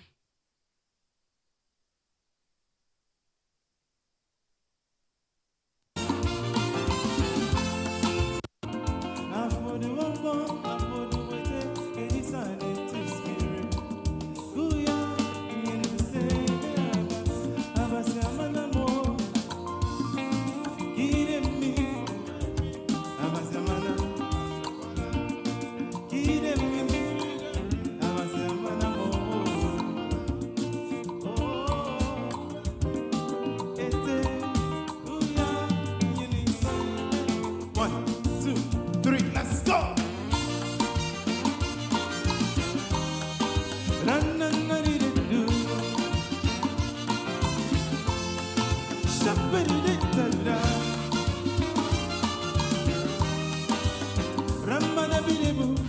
Everybody, take it back. Let's take it one more time.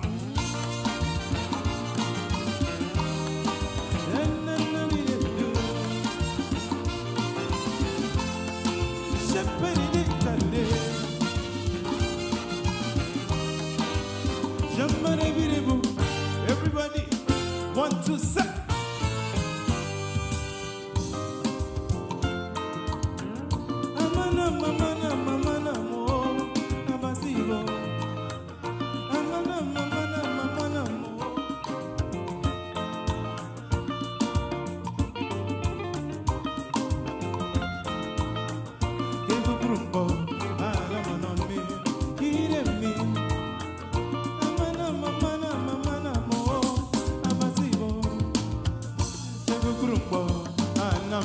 One, two, three, and hey, somebody, somebody, somebody, somebody. One more time. Somebody. Now let's take it home now.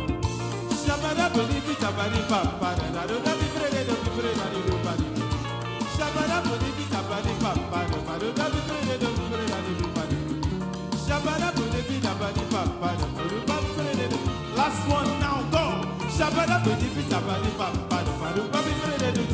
Take it home now.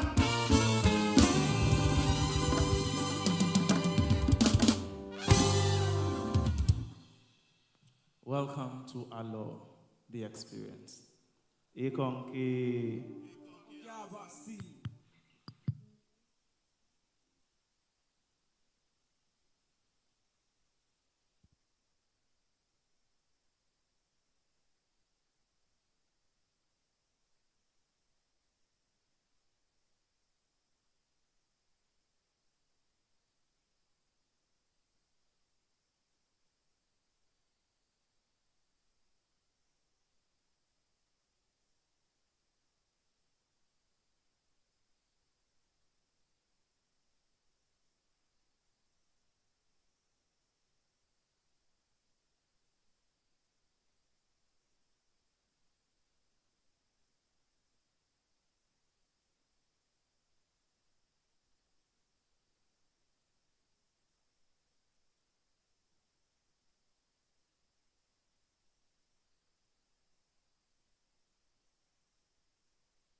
from the attitude that has prevailed this evening and this night so far, this should be a very easy song to hear, if I can do it justice.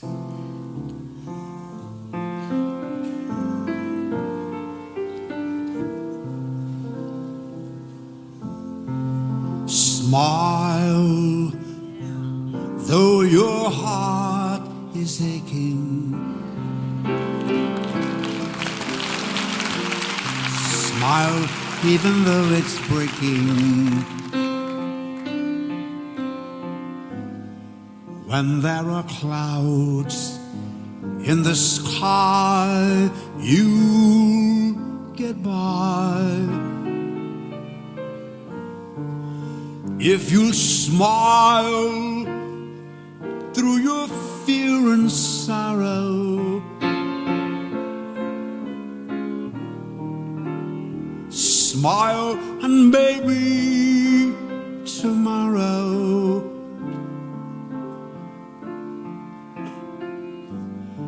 you'll see the sun come shining through for you.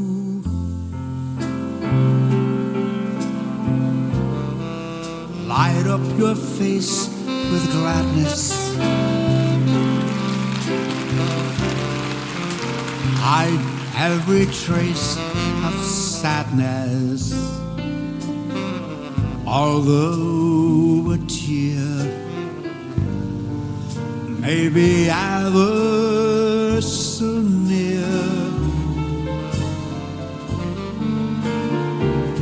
that's the time you must keep on trying.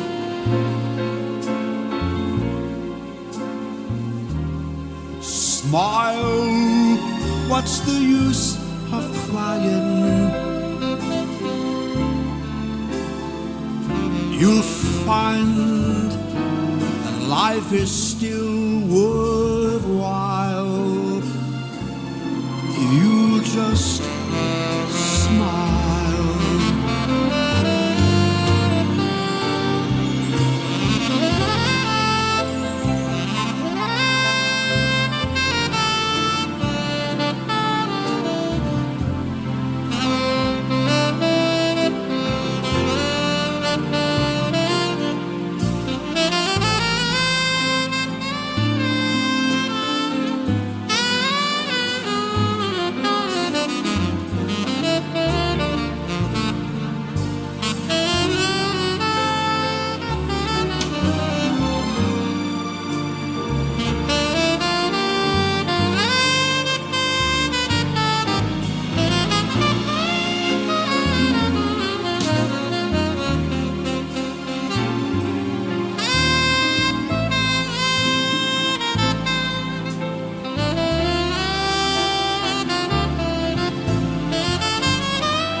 You just light up your face with gladness.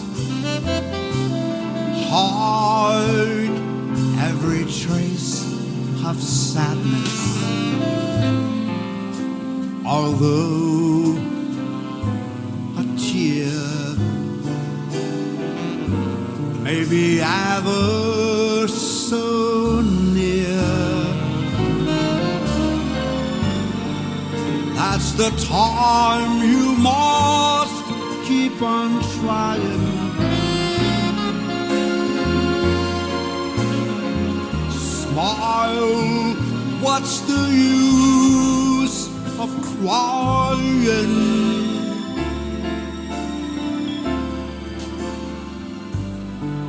You'll find that life is still worthwhile if you Good afternoon, just everyone, once again. I can see that we're enjoying our meals, but please, we have 5 minutes. And 5 minutes, truly, 5 minutes. By 19 minutes past 1 p.m., we'll have to return to our seats to enjoy the concluding part of the event. So please, hasten up. We do not mean to rush you, but also we are counting on time. Thank you very much. So it's 14 minutes past 1 p.m. by my time. and by 19 minutes past 1 p.m., we'd have to return to our seats. Thank you very much.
Good afternoon, everyone.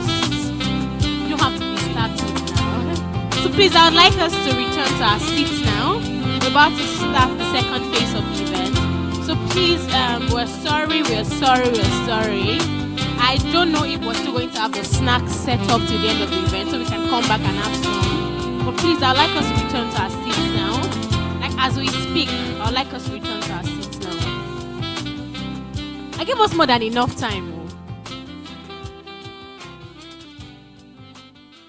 We need to close the event by 2 p.m. and we still have 2 more sessions for the day. So if you truly want to enjoy all of these sessions, we'll have to return to our seats now, please.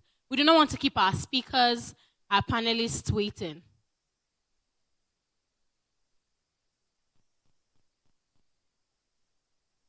We're still eating. I don't mean to rush us, but give us more than enough time, please.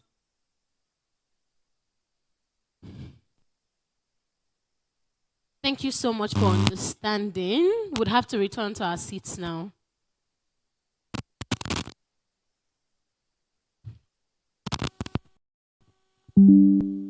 So before we return to our seats, there are jotters and pens here. You can pick one for yourself before you return to your seat. Yes, thank you. A pen and a jotter. Thank you.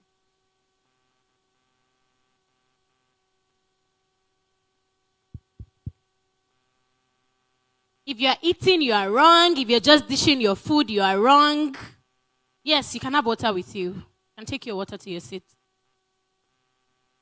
Thank you so much for understanding.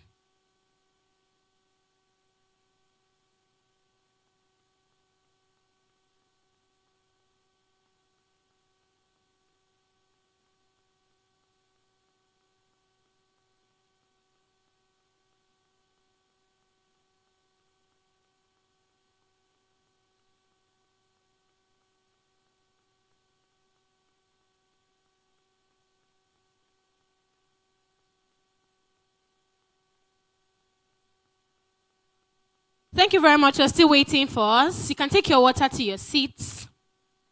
And there is a little jotter and a pen here. Please take one for yourself. Thank you. And please let's remember to maintain the front seats. Don't sit at the back. Thank you, thank you, thank you.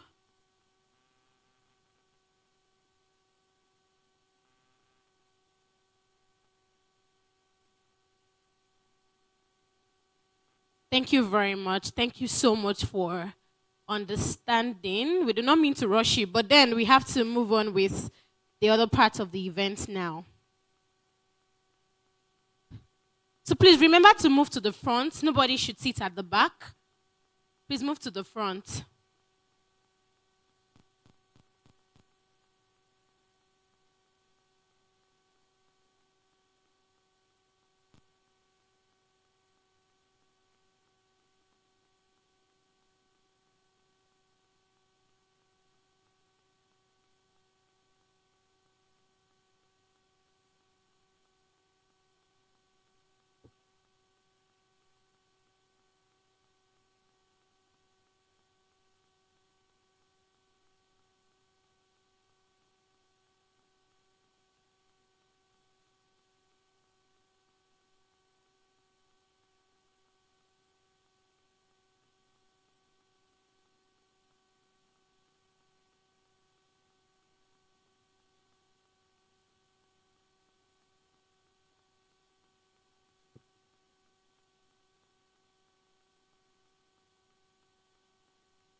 Thank you very much for understanding my thriving women. She doesn't just exist.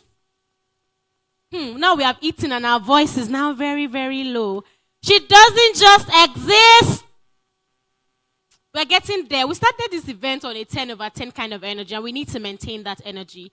She doesn't just exist. 6 over 10. She doesn't just exist. 8 over 10. She doesn't just exist. Thank you very much. A round of applause for ourselves.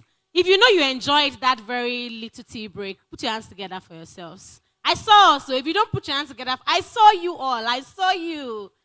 Yes, thank you very much. That was just to, ease. Thank you so much for being with us till this very minute. Once again, I want to welcome you to the Thriving Women's Conference 2025. We've had a fireside chat today. We've had a health talk. We've had amazing sessions today, and it's not about to stop there.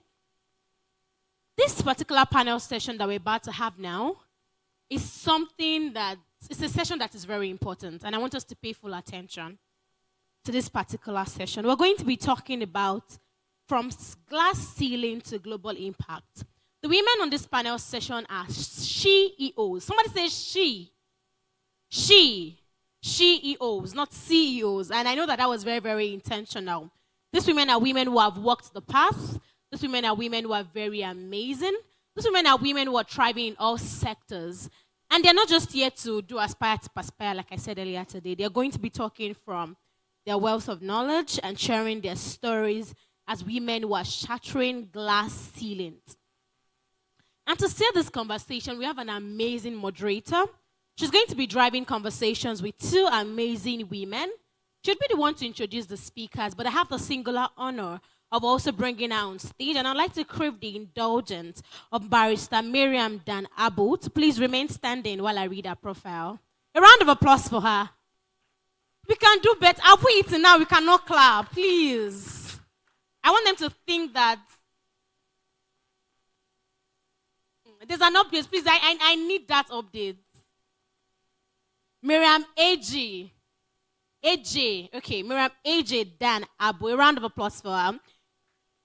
Thank you very much. She's a dedicated and passionate lawyer, skilled in commercial and maritime law. She obtained a bachelor's degree in law from the University of Leeds, United Kingdom, a master's degree in maritime law from the University of Southampton, United Kingdom, and has been called to the prestigious Nigerian bar. So she's a barrister. Currently, Miriam is a counsel in the Admiralty Shipping and Energy Department of the law firm Foundation Chambers at the heart of Victoria Island, Lagos.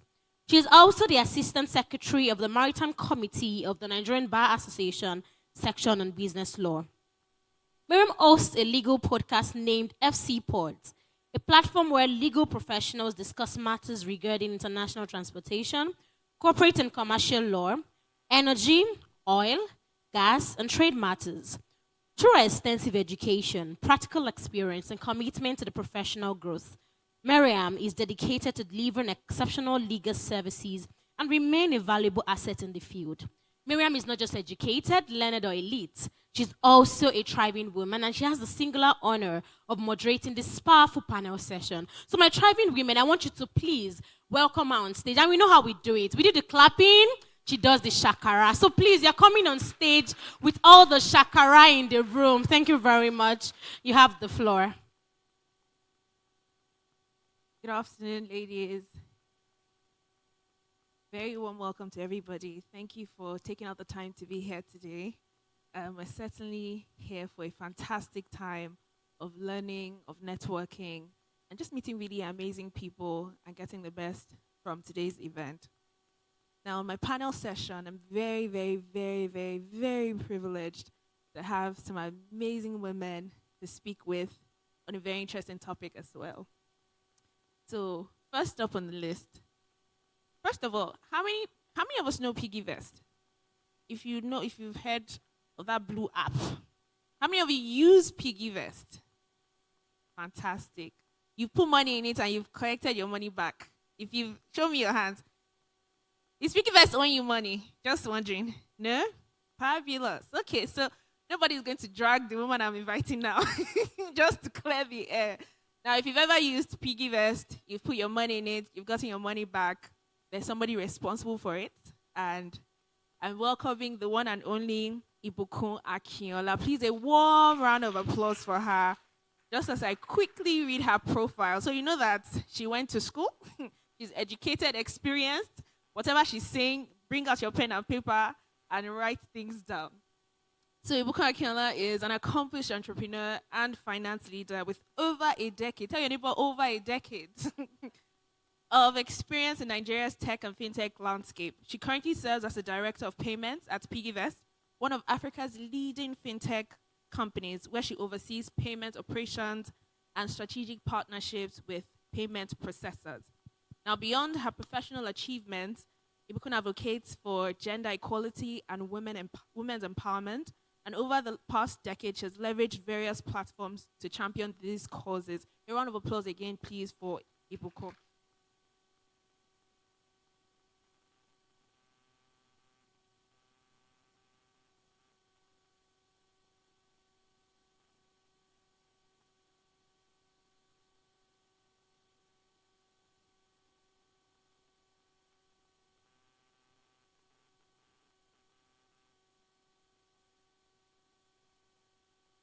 All right.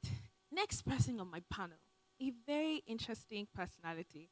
I think there'll be a lot to really learn on leadership, mentorship, and managing relationships. Is the one and only Cynthia Akegbeme Simon. Please, a round of applause for her as she comes up and I briefly read her bio.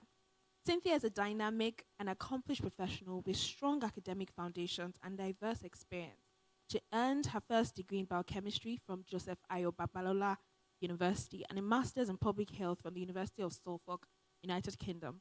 With over 8 years of dedicated volunteering experience, Cynthia has actively contributed to esteemed organizations such as the Finnish Embassy, United Nations Educational, Scientific, and Cultural Organization, UNESCO, the world's largest lesson and passion for help, amongst others, has demonstrated her commitment to helping make global impact by actively modeling United Nations for 3 years. Now, currently, Cynthia, her bio is very robust. And so I'm trying to say, hey, which parts? Okay. Cynthia has worked closely with top government officials in both Oyo State and Lagos State. So we're talking to somebody in the public sector, including the former member of the House of Representatives for Oyo State, Honorable Sheyi Adisa, and the former SSA to the Lagos State government on development, partnership, and economic planning. Currently, she holds the position of the head of programs, research, and development in the Lagos State Latif Jakonde Leadership Academy. One more time, please, a round of applause for Cynthia. Okay, all right. If we could, let's start with you. Well, actually, before we start with you, let me tell you what our panel is about. In the workspace, I mean, from my bio, I'm a lawyer and I've been in the corporate space for some years. I've realized that sometimes there are a lot of women that know the work. Wake them in the middle of the night and ask them a question about their field. They will tell you. But they also are not sitting on the tables they need to be sitting on, right? They're not in the rooms they should be in. And then there are some other women that they have this access. They know they have the connections. They know all these people. But then they do not have the mentorship that needs to take them to the next level, or that needs to teach them how to leverage on that relationship. Right? And then, yes, there are still women that have these relationships, but then they don't have the expertise. So they know this governor, they know this SSA, they know this fintech person, but then they don't have the expertise that could really merge with that relationship. So today's panel session, we're really going to be talking about marrying the three of them together, your expertise, relationships, mentorship, and really how to break supposed glass ceilings for global impact. And on the panel today, as you can see, we have someone from the private sector and someone from the public sector who will do justice to this conversation. So once again, a round of applause for my panelists. All right, Ibukun, can start out with your journey in the fintech space, right? Um, what led you to Piggyvest? I mean, I have watched your documentary. I've read up a few things, so I have an idea, But then, how did you get here? How long did it take you? Did you always want to be in fintech, accounting, business, numbers, people, relationships, all of that? Just briefly, what was your journey like? Hi everyone. Thank you for inviting me. Thank you, Matthew. I really um, find very honored. I'm very honored to be here, and I like to speak to women as well, because nobody really talks to us like that about things we should be doing in our lives. They just want us to marry and marry well. But the real stuff, nobody really likes to talk to us about that. And I like that this is what we're focused on in this. And thank you again, Matthew, for putting this together, and the entire team. So how did I get here? I really wanted to be a basketballer.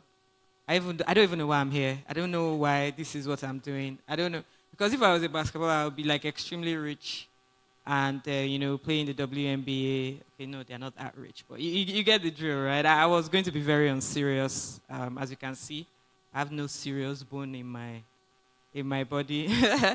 But I think everything is divine coincidence. So Piggyvest is the last business we actually started. We started 5 other things before Piggyvest. And then we're 7 co-founders, all met in different, doing different things. But we all went to Covenant University, the best university in the world. Sure, check it now. We all went to Covenant University, and some had met there, some I knew, and then one is my biological brother. So I work with my brother, my younger brother. I always like to see it. I'm the older one. And he had a roommate, and then by the time I'd gone for my master's in 2014, sorry, what am I saying? In 2012, because I finished school in 2010. So I'd gone for my master's in 2011. By the time I came back home, I saw 2 other boys in my house, and my brother said that they are his co-founders, they are working with him. And at that time, I'd been speaking to them consistently for about 6 to 7 months about what they were building and how I was experiencing it in the UK.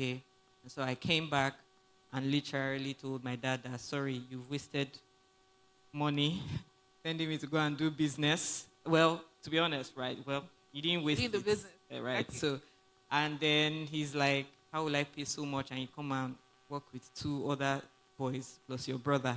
They are boys. They can waste their lives. You, oh, blah. And so I went to work somewhere for his friends for 6 months. And then I just quit and just joined the boys. So because I had studied accounting in my first degree and then business in my second degree, I naturally, even though I hated it, went to the numbers.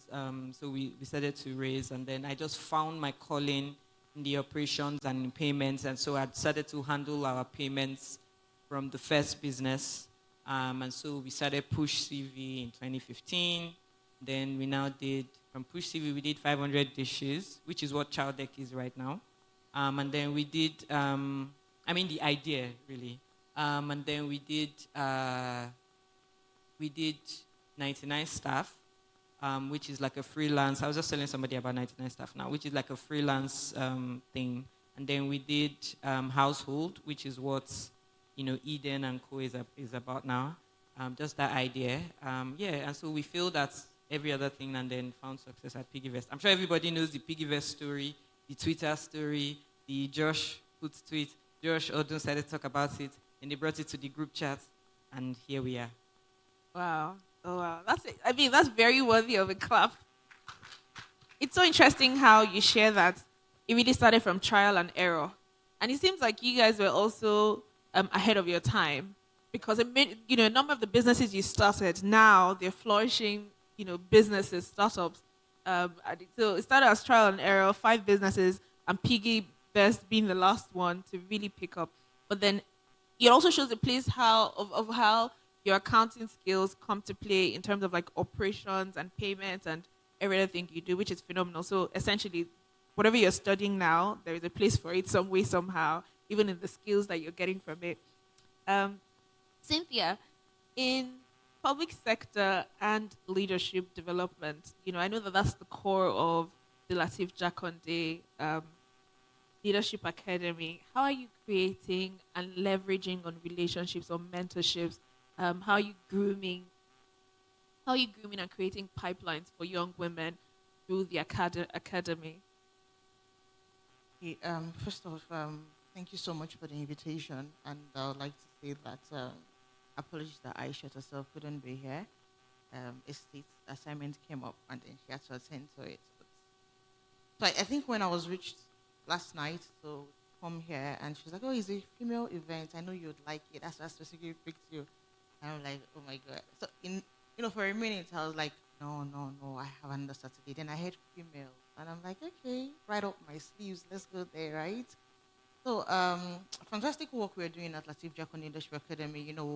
We started off in 2023 when the governor had officially launched the program, and so far we've had 3 cohorts, right? And our cohort is a balance of gender, both male and female. So our approach, while at the core of it, we understand the urgent need to support the female gender and help them thrive and put themselves out there. But then we also identify that we can only do this when there's the real he for she, right? So the strategy we use is we have both 30 young people, 15 male, 15 female. And then when we even want to talk about the female conversations, we have the men in the room as well, right? And then you begin to even hear the men all ready to give their advice, female, or they're saying, "Oh, why don't you do it?" And then you begin to have the females having more ideas. But then other than that, we also have the females, we have a mentorship structure, right, where each fellow is attached to a mentor for the duration of their time at the fellowship.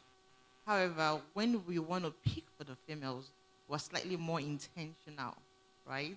We usually get their bio, we seek what kind of mentors do you want, and then when we're picking for the females, we ensure that the mentors that they get are people who understand the urgent need for female to be in the leading spaces. So we usually offer that to the females, and then of course we give the males their mentors as well as they want it.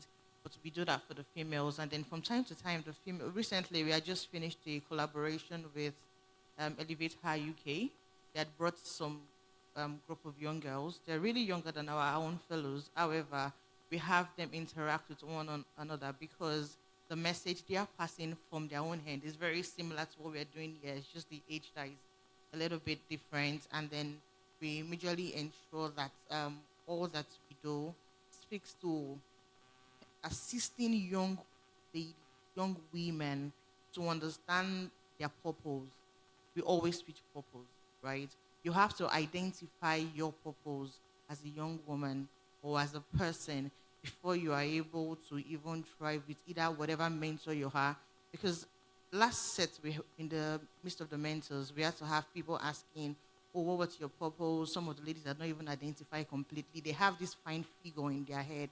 But then how do you intend, who is this person going to be for the society? So we help them have clear paths on that. That's one of the major things that we do at the academy that supports women. Hey, well done, well done, well done. Please, a warm round of applause for her. I think that's very insightful. I think it's very insightful how the academy is mindful about the gender balance, so that teachings, learnings, leadership skills, it's really balanced from both sides, perspectives from both sides are balanced, and then there are insights that give you perspective as well to how both parties think and how you can apply that to yourself. Okay, so back to you, Buko. In your very recent the Coco interview, quite frankly, if you want more gist like me, right? I was like, I need more information on the people I'm going to speak with today. So I found this documentary that they had done, I think in April, with Ibukuna, just her journey and her work. There are two things you shared that stood out for me. One was your mentorship with Mr. Olumide Shoyombo, and the fact that your friends, you know, describe you as like fiercely loyal and intentional, about your relationships.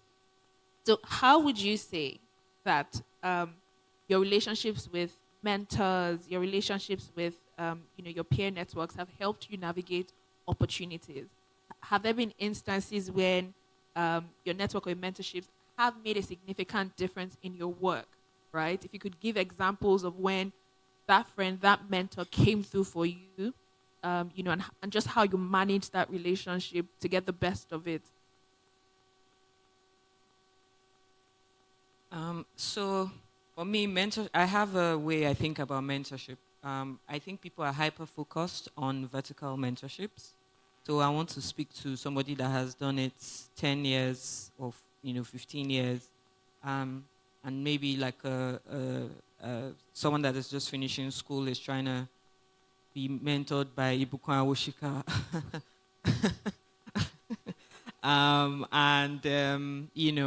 So we set our goals on these people that we can never meet on the road, right? And so for me, from very early on, that's not how I've always looked at mentorship. I'm like, those are cool people. Who are your mentors? And you mentioned Oprah.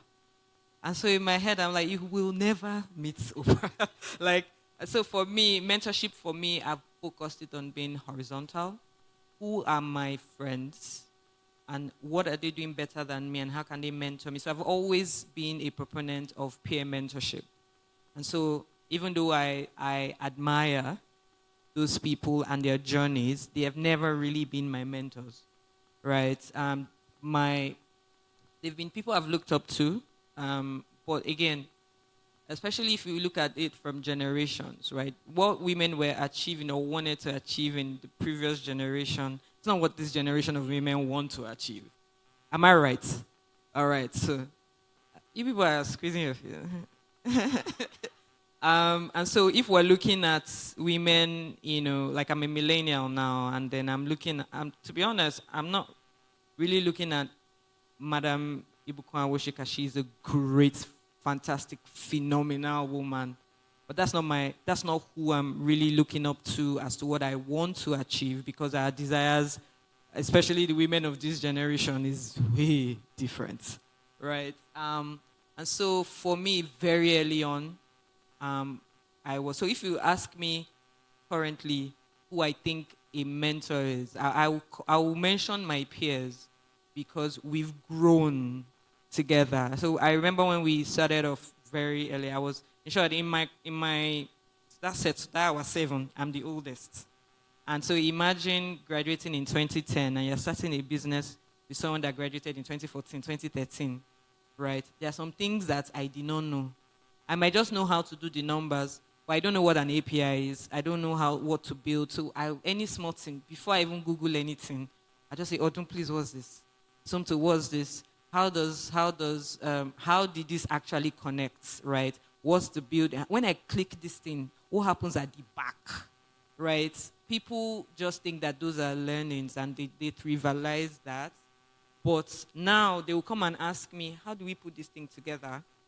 How do we make sure that we don't burn out quickly? And so for Mr. Olumide, who isn't really too far older than us, right? Mr. Olumide is in his early 40s. I'm in my mid-30s. So it's not like he's one generational uncle, right? But he's someone that had gone ahead a little bit, and we wanted to achieve the same things. And so with him, I was at some point even afraid to always find him, because the first thing is, what's the bond? How much did you spend, and all of that. So in that intentional grilling, I was able to learn so much from him, right? For someone, for example, like Mrs. Awoshika now, what I will learn from her is direction, right? What I will learn is something around being able to compartmentalize, because she does it so well. She's a pastor, she's a businesswoman, and she was in a 9 to 5. So She had a 9 to 5 as first bank and chairman and all of that, and then she had a business that she was doing. So those are the things I learned. She's not going to teach me how to get to the next level in my career because she does not work in tech, right? And so for me, mentorship has always been very stripped down. And I went to Covenant again, where Papa was shouting at us every 2 seconds, right? So quickly you had to learn with your mates how to navigate things very quickly. You learn the rules to break it and maneuver it, really. So that's basically. Thank you. That's very insightful. Peer mentorship, and not a lot of people think about it that way. You know, maybe people say, "Ah, Obama is my mentor. I look up to Obama," but like, girl, be real. Like, do you know? You know. So, but peer mentorship, and just realistic mentorship, really. One of the things that I'd heard someone I respect say was that when you're trying to choose a personal doctor, like a family doctor, so to speak, for yourself, choose somebody who is not too far from your age, so that when you're aging, the person too is aging and knows the struggles, and sometimes even a lawyer as well. The challenges you're experiencing, the person is also not too far, your classmates or somebody who's a year above or a year younger, so in a sense, you're struggling the same way and they can relate to certain challenges and be able to guide you better. Thank you very much, Ibuku. Cynthia, from your perspective in the public sector and just your own technical knowledge as well, you have considerable experience volunteering in international organizations, in policymaking, in research and development.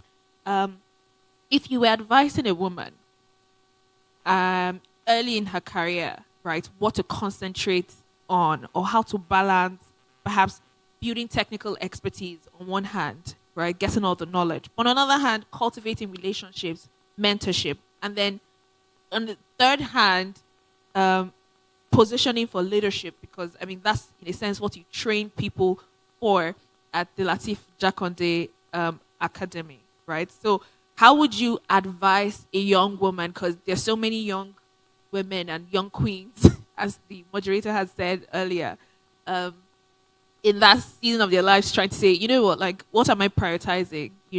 Is it trying to strategize or position for leadership? Is it building expertise? Is it building relationships? How do you navigate the three of them from your lens?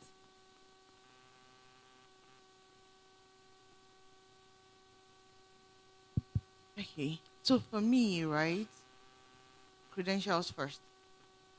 That's it for me. So go to school, kids. That's what you're saying. So I was reading, no, I was listening to something that Obama was saying, right? And it was talking about how long he started thinking about making change before he eventually got to the space where he's making change, right? And there's a waiting period. And in that waiting period, building, so for me also it goes hand in hand, right? Mentorship and building credentials, they have to work together. They have to go simultaneously. As you're building yourself as a person, you always need someone who is constantly providing oversight, right? The oversight is the one that helps you to be sure that, are you really prioritizing as much? And I think I was having this conversation with someone in the room a few days ago, right? And we're talking about mentors, role model, and all. So when I heard you say Michelle Obama, Oprah Winfrey, you probably, true, you never probably meet them to the day you go. But they can be your role models, right? You can model something that they've done. You can model their composure. You can model how they speak, right? You can even model how they have been able to ascend. You don't know what they went through exactly, but you can see the tenacity. Because you need that mentor that will still sit you down and say, see this thing that you're doing, okay? It's okay, oh, it looks nice. But in 5 years, it won't be as nice as you think, right? And there's something that I have personally benefited from, which is being mentored by a mentor's mate, right? So I like Philadro Toye as a person. I've interacted with him, but it's not my mentor, right? But I know someone he's mentoring. So, and I know she sits with him at a particular time because they have a strategic timing.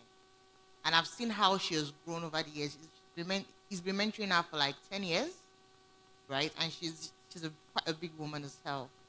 And I had to now bring myself to her because I know there's something she has learned and it can trickle down, right? It's not every time that you would always want to be mentored by the person at the biggest position. There's someone that is really, really learning from that person, and you can sit with the person and share knowledge. But while you are doing this, build your credentials. By the time you have the opportunity to sit at the table, you have to come with something, right? You can't fight to be seated at the table with nothing. That something is your credentials that you're building, either from school, from short courses, from going to speaking engagements like this and just learning from other people, from learning your own skill, right? And these days, for me, skill is not only about learning handiwork. It's learning how to be very good at certain things. There are a lot of courses on strategic planning. There are a lot of courses on strategic thinking. There are a lot of things that you can do. And then I also would say this, that for me, it's also very important that you know that your mentor can be the least person in your own space. One of the things that I'd learned the earliest in my life was from our maid. Growing up, we had someone who used to help in the house. She was quite older, but then I observed how she works. She works very mindfully, right? She has a lot of tasks because there's me, there's my siblings, there's my mom. And then I know when my mom's going out, she's putting out a lot of things. Okay, please do this before we come. Please do this before we come. And when I'm at home, I observe how she does it. Because in my mind, every time she's not there or she goes on a break, and my mom tells me, I'm shuffling like 5 of those things together. As I'm trying to watch the play, I remember that, oh, the TV. Then I've gone back to the TV. Then I'm back to the kitchen. But then she was not as educated to set to do, but you could see that she was following a to do, a mental to do in her mind. And she's very mindful and she's very timely. She knows that she's probably set that before noon, she has to have done this, and she does that. And, she was with us for like a year until today. What I learned from her, I still use it. That mindfulness about something. I remember, regardless of what is happening, I can do to those. So I'm saying this for you to understand that mentorship can come from anywhere, right? Seeing what someone is doing and wanting to mirror it for yourself, even in a bigger way, right, can come from anywhere. But to please and please and please, before you position yourself for power or before you get yourself into the room, know that you are coming to that table with something, particularly as a woman, right? We keep speaking about women in power, women going into power. We're speaking about women putting themselves out there. But from my personal experience and interacting with people, even in the public sector, you realize that a couple of women, they just want to be in that power and they're not bringing something very firm. When they get there, you start hearing, I want to learn on the job.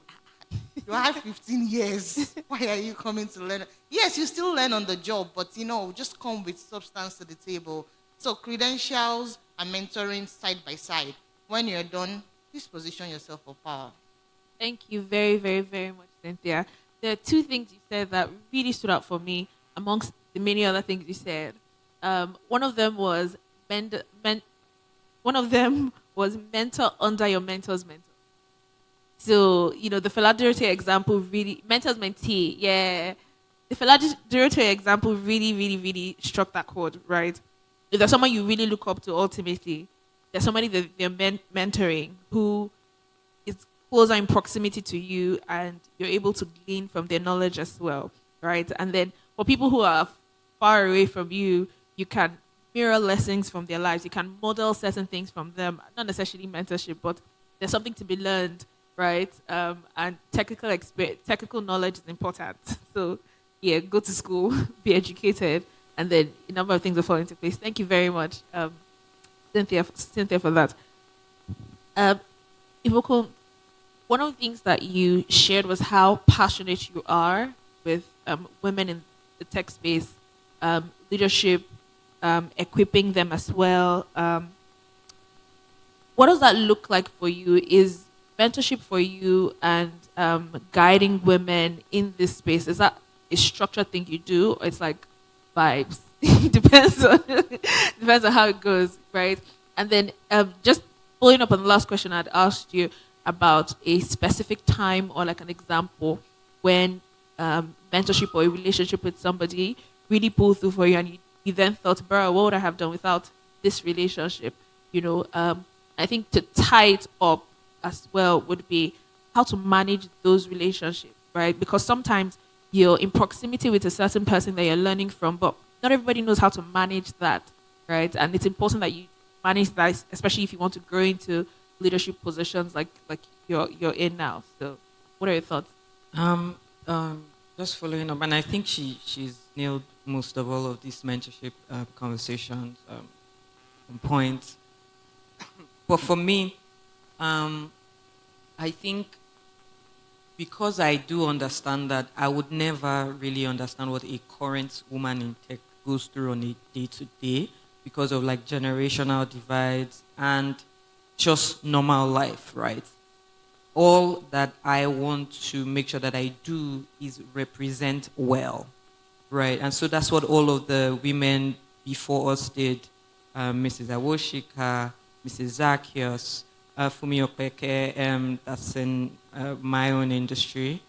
A mirror that is very possible for a woman to lead and lead well, right? To build businesses, right? So we do have, the younger generation from that generation that I mentioned. So we have Tara, we have, Moabudu is not in that generation. She's in she's ahead, right? And so I'm even calling Nigerian women, right, in these generations that are leading, right? And so what we should be very concerned about is representation, that we can, so that somebody now that is in uni, in secondary school, when they are now mentioning their mentors, they really do not have to mention Michelle Obama or Oprah.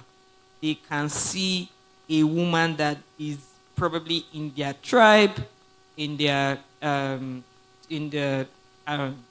example, especially tribal as well, and mention these people and say, this person is in close proximity to me. It's achievable now. It's not like stories in the Bible or it's some history books, right? One of the people I've been obsessed about lately is Fumilayo Ransom Kuti. And it's so detrimental to history that all we knew about her in school was that she was the first woman to drive a car. It's so demeaning to the thing she actually achieved, right? And because there was nobody to tell her story. And so our job right now, and especially to women in the room now, you think you've not done anything, just wait for the girls in primary school currently and nursery school so that they can point to you and say, I want to be like, right? And so when you're talking about relationships that has helped me, but my co-founder, Odun Ayoewini, she's younger than me. I think I'm older than her, like about 4 years, there about 3 years. But she's one of those relationships that has helped. I'm not talking about her being my friend. She's my friend, yes. But I'm talking about business. I know most of the things I know is some things I learned from her. And just know your own place, right? I for example, like again, it's a large group for us. So I quickly found out that I am an executor. I might not really be the idea person. I've worked in tech now for 13 years. So I can bring out ideas now from my browser. Just tell me one thing and I can begin to bring out all the tentacles. That's the experience. What I found that was my natural calling was that just give me something and you will not even believe that that's the thing. I will flesh it out, right? And so for me, I started to learn how to think very critical and very deep, just with my relationship with her. And she's a genius, right, by every sense of the word, right? And so even if you can see all of the other things, that she does, but that relationship is one of the most important when it comes to my work, right? Again, that's the person I've worked with for 13 years. That's the only person I can really mention that is a woman. And of course, now I've surrounded myself with incredible women, right? For example, there is a friend of mine. Her name is Nicole Yembra, and then she really does CFO as a service. right? She's the CFO of many tech companies, right? All of the companies that have raised, call it Flutterway, all of them, right? And just seeing how a young woman who isn't 40 yet has achieved so much, doesn't need all these 100 women in those are fine. Forbes 30, great. Anyway, they all go to prison after Sha. I mean, it's almost like the pipeline is Forbes 30 to 30, then you're a fraud in few years. Like, it's all, like, I mean, there was that woman that did Steve Jobs type, the Elizabeth Holmes. She's in prison now. so yeah, I mean, those fancy things, right? But find key relationships that will make you make impact and make money. Because let's not deceive ourselves. Make impact and make money. And the last question you asked was around managing those relationships. I think also find out what you can do.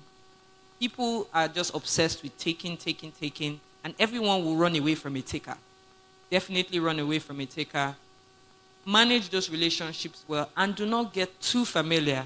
Although you see one of my best friends in life, but when it comes to work, she is I like always ready to glean, always ready to learn, and always ready to be dependable. We always want to depend on somebody, or we forget that they too have needs, right? So find how you can, and again, like I said, your mentor does not need to be somebody that is 20 years older than you, because let's not lie, there's nothing you can do for Mrs. Awoshika than carry her, run errands for her. Can't pay someone to do her. You understand, right? But like, those people, they are there for representation. Get that? But the person that is responsible for your day-to-day life, in the sense of how you're, advancing in your career, find something that you can exchange value in their life. Please, a round of applause for Ibukun. That was very, very, very insightful. Starting from representing well, so whatever space you're in, whatever room you're in, representing well, building well, leading well, essentially being an example for anyone else coming behind you, and managing your relationships with intentionality, dependability, and service as well. Very, very, very key skills to learn. Final question to Cynthia. Well, second to the last, actually. In 5 years from now, right? 5-10 years from now, where would the Latif Jakande Leadership Academy be, right?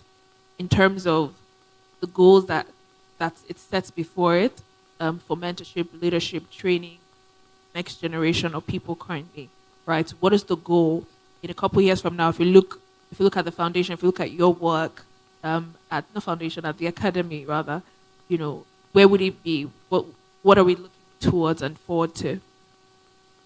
Okay, thank you for the question. So, to ensure the future of Latif Jakande Leadership Academy, this is what we have done. When it started off as an initiative of Mr. Governor himself, right? Where he had seen the need to nurture the leaders, right? Young leaders. Then there's something called being passed into law, right? That's when it goes away from being just an initiative and become a statutory agency for Lagos State. So that has first solidified our footing, right? So it's not hinged on Mr. Governor right now. It's for Lagos State. So governor go, governor comes, that becomes an agency. So that way, the hard work that every of myself, the ES, my colleagues have put into ensuring that there's a solid foundation does not just fade away if someone comes and they don't just fail, because human capital is very, very, very cost intensive, right? And the ES usually says that, to actually have a fellow from start to finish, it costs us as much as 50 million for a fellow, right? They do a lot from international policy trips, right? So courses with Lagos Business School, leadership seminar with the African Leadership Initiative, a subdivision of Aspian Institute, and all of the likes. So we have that groundwork laid, right? And for me, if this is continued to be built upon at the pace that we're currently running in 5-10 years, not to brag, right? But I'm thinking, you're probably not remembering Mandela Washington anymore. And Latif Jakonde is going to be the big thing. I tell you. Because we are putting in the work, right? And we are very intentional about the young people that come on board. You can put in the work and not have the right set of people, right? So the energy we exert into getting the right set of people, it is what is helping us solidify this work. So everybody in the room, look out for Lasif Jacko Leadership Academy, and you might just be forgetting all other fellowships, you know. Period. Period. Okay. Thank you very much. I mean, I'm glad to hear that it's being solidified or made concrete through a law, a statutory act, right? So that way there's continuity in the work that you're doing. I really and truly wish you the very best. So to wrap up the session, I'm sure that it's been very insightful. Do you have any closing words, words of encouragement to everyone here, really, right? Young people who are starting out with an idea, starting out in school, starting out in the workspace, and they're like, listen, I want to thrive and not just exist. I think for me is there's no shortcuts. It is hard. I don't think anyone here has come to say how easy it is, and it's going to be hard. And sometimes you might want to take the easy way out. There is no actually easy way out. It's just going to be hard. So there's tenacity, and then there is whatever it is that you want to do, how you want to fashion your life or design your life. Know that you have to be responsible for it. And I think all women should start to think about how they can be responsible for themselves and their families, and just not think that they are dependents, because we are adults, and so think about you running your ship, right? And anyone that wants to join you is privileged to join you. That's fantastic. Wow. Okay, so for me, it is never shrink yourself into spaces, regardless. Don't ever shrink yourself into spaces. Rather, grow, right, until the room is able to recognize your brilliance, regardless of what you do. And then in the process of this growth, a lot of things are going to happen. They're going to fall. They're going to rise. There'll be some days you feel like Beyonce is not even better than you. And there'll be some days that you just want to hide in your closet. It's all about the growth, and it's the process. Just continually said, I'm sure she's had this, Piggy verse seems like, oh, fantastic now, but I'm sure there are days she's cried, and she's like, do I even want to do this anymore? As it is with even we in the 9 to 5 space, there are days that you just want to quit. And then you begin to think about how you can even manage your life from whatever small thing that happened. Let that phase pass. Don't end with that phase, right? Just let that phase pass. And I'll leave you with something that I love to read from time to time. It was by Theodore Roosevelt, the president of the United States in 1910. He had written it. It's called The Man in the Arena. It's very lengthy, but if you have the time, read about the man in the arena, and I promise you would all interpret it differently, but it will mean something very important to you. Thank you. A round of applause for my panelists. I'm sure that you've learned so much, and a couple people may have questions. I thank you very much for your time and the insight you've shared. Did we have anyone with questions, or has it been such a fantastic panel that nobody has anything to ask? Any questions?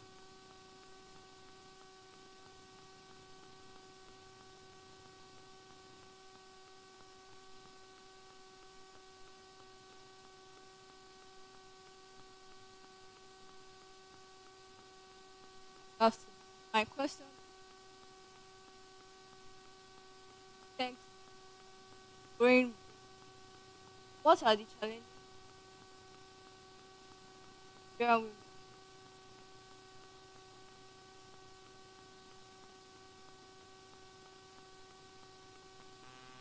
women? And so people are currently very title obsessed with the founders, the whatever. And it's cool, right? But I think because women don't get funded, like it's just the fact, right? That women-led businesses don't get funded as much as male-dominated, not even male-led businesses, right? So if you have the calling to be a founder as a woman, just know that your life will be 3 times hard. Just accept it first. It's unfair, but it is what it is, right? And then you now start to do strategic partnerships. Find other people that you'll be as tenacious to go the journey with, because it is not worth it if 1 year down the line, 2, 3 years down the line, the 7 of us have been working together for 13 years, and Piggy Vest is just going to be 10 in April, right? So imagine we quit in the first year, second year, or third year. And to be honest, where we are going, people think that Piggy Vest is successful. It is, by every standard. But we've not started. And if we quit now, people will think, oh, you've been so successful, but it will be such a disgrace to the vision, right? So as a woman, it's going to be 3 times harder. And if you're working with men, you work 3 times as hard. It's unfair, but that's what life is. So just find your strategic partners and that are going to be as tenacious. But then again, another thing that people tend to forget is that I just want tenacious people. No, I want strategic partners. So if I have the finance background, find the tech person, find the ops person, find the person that can build, find the person that can sell, find a good salesperson, right? Because it doesn't make any sense building something that nobody will use because nobody knows about it. So yeah.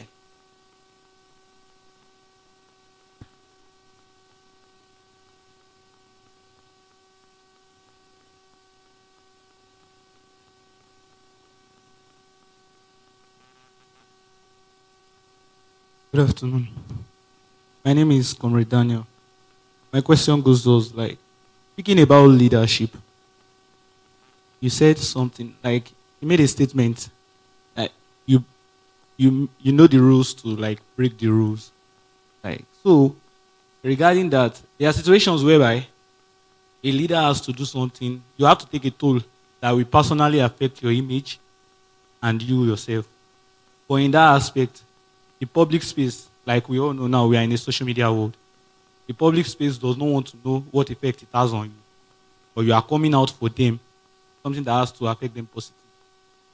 When you come by such challenges, how do you convince the public world, the people that are seeing you as a leader, how do you convince them that this step you are taking, even though you are breaking the rules, just to make them feel, because no one wants to believe the fact that you are doing it on their own behalf. They only know that, yes, you've broken the rules. And breaking the rule, they are coming for you. So how do you bridge that line? So one of the first things I learned about leadership is influence, right?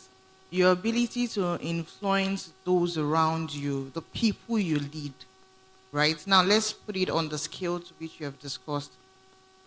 Every leader at some point has to make a tough decision.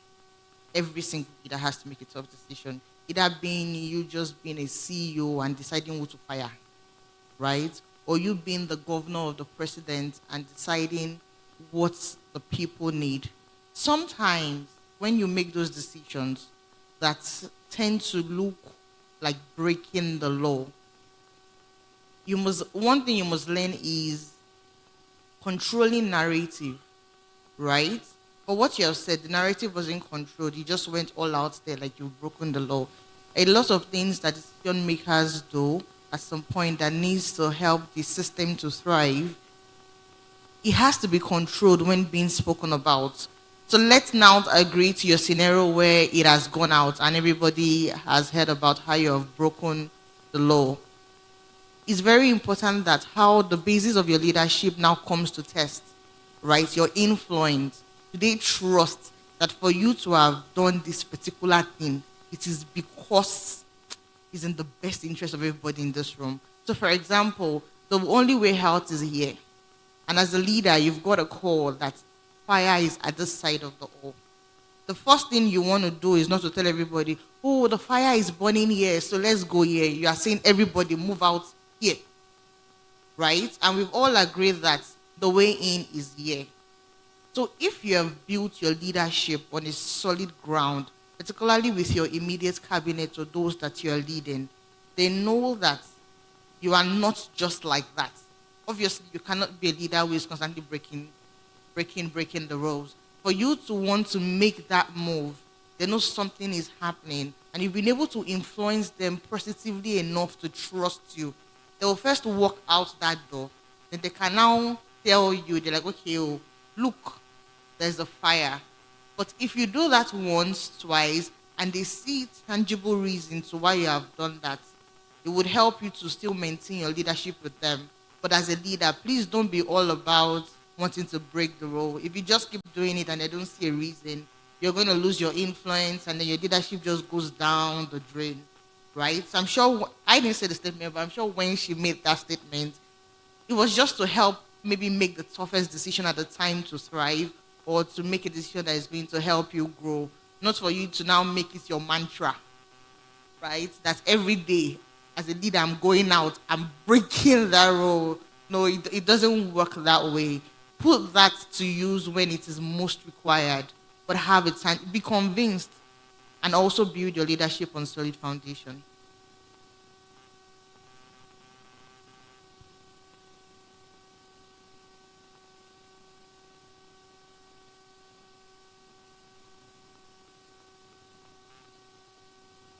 Thank you very much for your contributions. Thank you for the conversations. And thank you, ladies and gentlemen, for your time. This is the end of our panel session. Please, a round of applause once again for our panelists.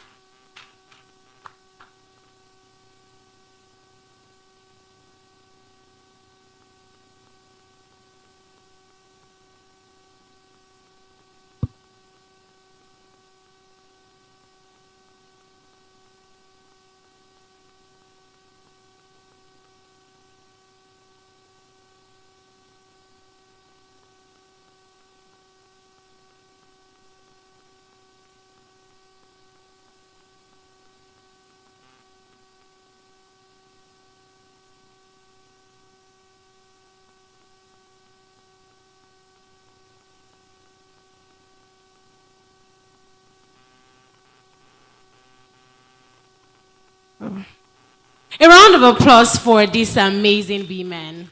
A better round of applause. Thank you very much for being a part of the Thriving Women Conference 2025. It was such an amazing conversation. And well done to our moderator. A round of applause for our moderator too. She did a very good job. My Thriving Women, my queens, thank you so much for sitting till this very minute. We're moving very close to the end of the event. But very quickly, session is meant to be the last because she wants to round off in a grand way. And I have the singular honor, the singular pleasure of reading the bio of an amazing woman. She champions education. She champions the Sustainable Development Goals. She champions impact. And that is no other person than Alaja Romoke Adedoku. A round of applause for her. I would like to, if you would like to sit while I read your bio, it's fine. Thank you very much, ma'am. She was born on 18th March 1969 in Ede, Osun State. She's a distinguished educationist, visionary leader, and philanthropist whose impact in the field of education has spanned more than 2 decades. A journey of excellence began early in life. She's a bright and determined scholar. She was recognized as one of the best A-level graduates in the entire Old Oyo State in 1988.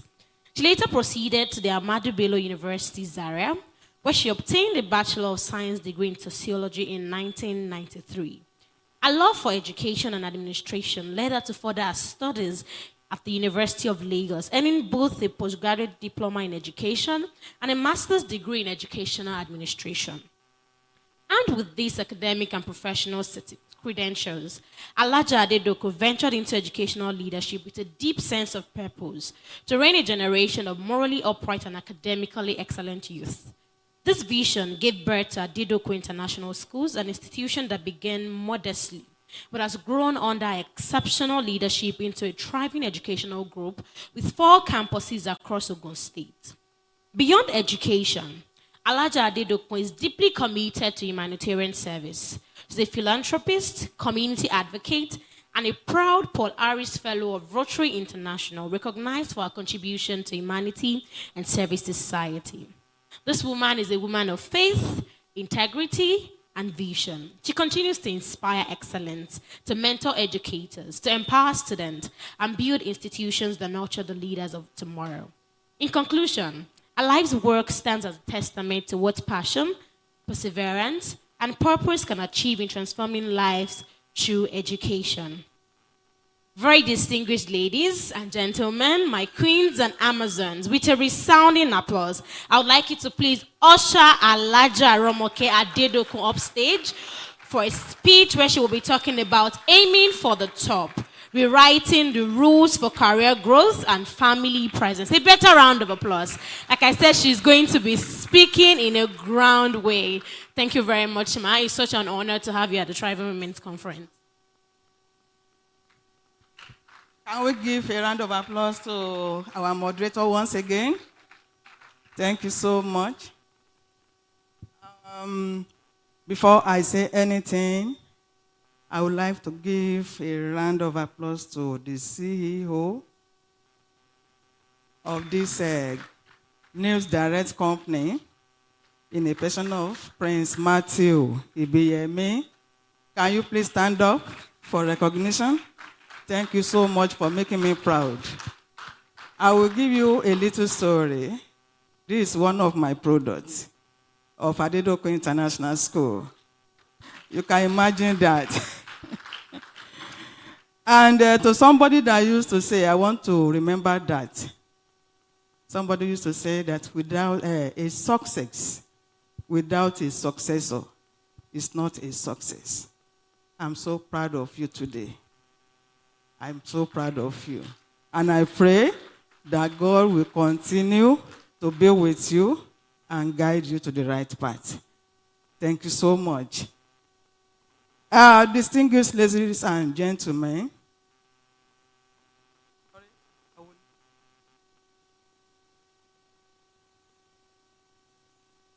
distinguished ladies and gentlemen, members of the media, fellow speakers, the organizers, and invited guests, good afternoon once again. The topic before us today is about how we can successfully blend our career pursuit with family life, achieving lasting growth in our work, while also building a very strong and responsible families. I would like to start by saying that career is something that should be driven by passion. But passion is not enough.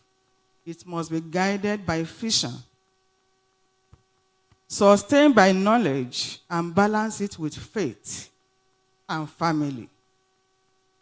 Today, we live in a world where success is measured by titles, money, or fame.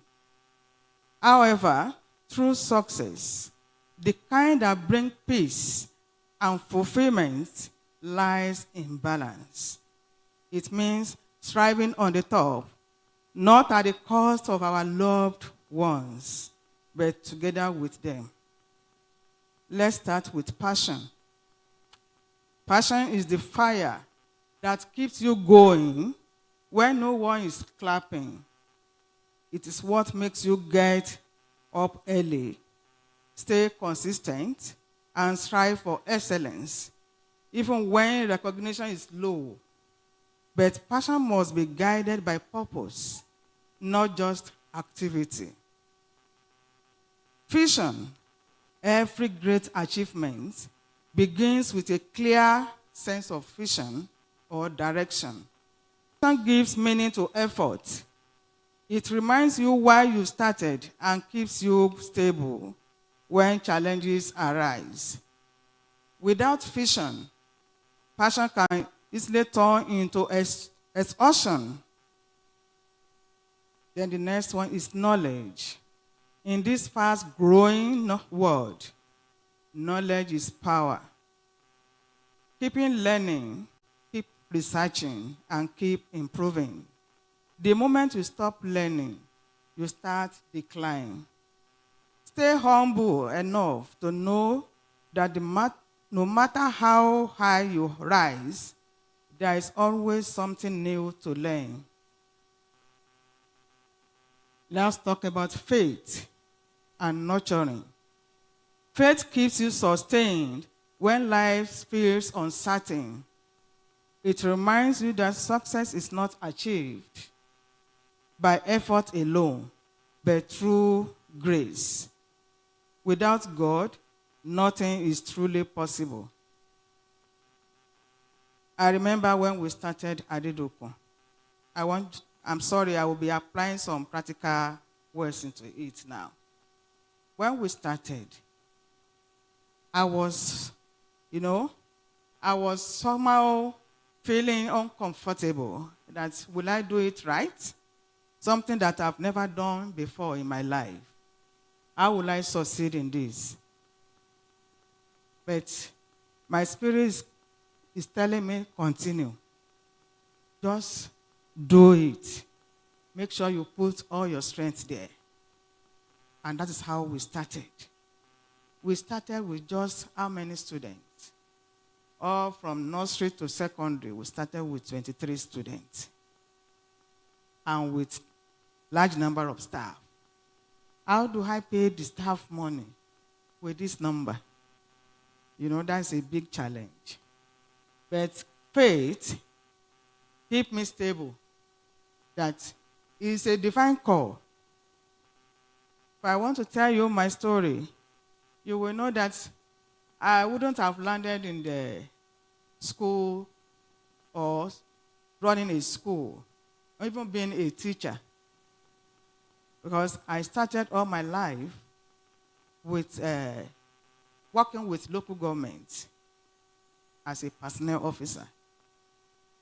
But as fate will have it, I needed to resign and join my husband. You young children of today, don't think that your career is more important than your children today. And as fate will have it, I was employed as a teacher in Ogun State, as a secondary school teacher. Not quite long, I started developing interest in the job. That, wow, it's not about, the salary was so poor, it's not money per se. How much are they paying? 18,000 naira.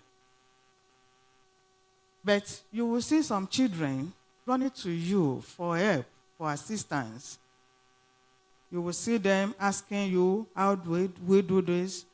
What can I aspire to be like this? How can I get there? So I started developing interest in being a teacher, because like I was forced to join the service initially. So that was how I started picking interest. And when my own school now came on board, I was thinking that, hey, I never owned a school. I was a teacher. How do I start? But do you know what? With God and with the support of my family, I was able to start it well. And I'm still doing it well now. So faith keeps you sustained when life feels uncertain. It reminds you that success is not achieved by effort alone, but through grace. Without God, nothing is truly possible. But putting Him first in all you do is vital. Nurture your faith, your dreams, and the people around you. Water them with encouragement, patience, and love, trusting that God will make all things flourish in His perfect time. Then there comes the critical part. That is time management. As a woman, as a mother, how do I marry my career with my family? Time is one of the life's most valuable currencies. Learn to plan your days intentionally. Use a calendar or diary to allocate time for work. Growth and most importantly, family. Your professional life should not be intercept your personal life.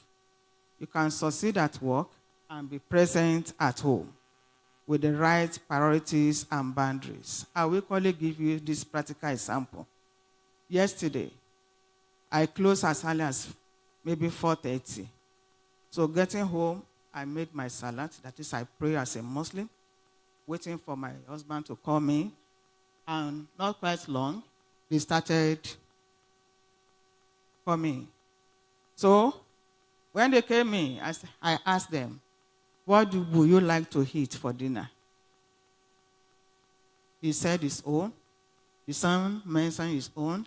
The wife to the son equally said her own. Okay, everybody just be enjoying. I will make food for you today. I entered the kitchen and I made all the meals in an hour. So after making the meal, I asked them, the food is ready. They were equally even looking at one another. How do you do it? Don't worry, I'm a woman. And we all ate with smiling faces. So that is how one needs to prioritize the time and you manage your busy schedule alongside with your responsibility at home. Now, family bonding. Your family is your first board of directors in any career that you are pursuing. They guide you, they celebrate you, and they keep you growing. As a thriving woman, remember that true success is not one that distances you from your family, but one that allows you to grow together with them. Create time to connect with your spouse. To some of you that are married, you need to be together, you connect with your husband. You need to share your experience with him. You need to even discuss some matters that maybe needs to be discussed between the two of you. Share your dreams. Support each other's goals and nurture your home with love and laughter. Sometimes when you see your house being boring, the next thing is for you to what? Crack jokes so that everybody will cough it out and you make the house very lively. No matter how demanding your career becomes, your strength as a woman is amplified when your family thrives with you. Because success feels most meaningful when you and your loved ones rise together. Finally, humility and continuous learning. Humility keeps you open and grounded, both in our career and in your home.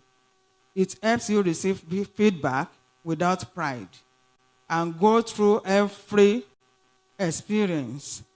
As a thriving woman, remember that humility extends to your husband as well, even if you earn more than him.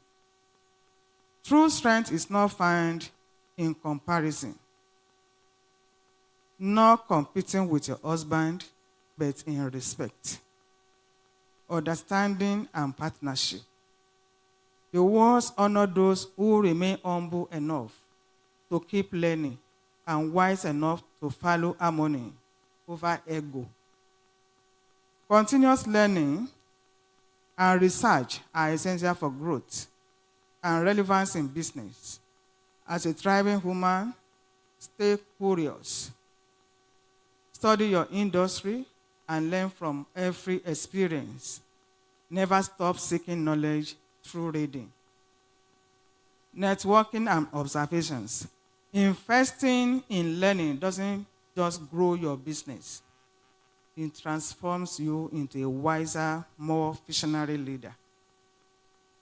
As we aim for the top, let's rewrite the rules, not by abandoning our families for success, but by defining success as growth with balance, achieving with peace, and excellence with love. We should endeavor to build strategic relationships by finding mentors who provide guidance and support, and at the same time, set boundaries when absolutely necessary. Women hold only 32% of leadership roles globally. So we cannot shy away from developing strategic relationships and build experience capital with well-wishers and our families. Because at the end of the day, it is not just about reaching the top, it's about having the people you love standing there with you and seeing you rise continually and staying at the top. Thank you for listening. Thank you so much.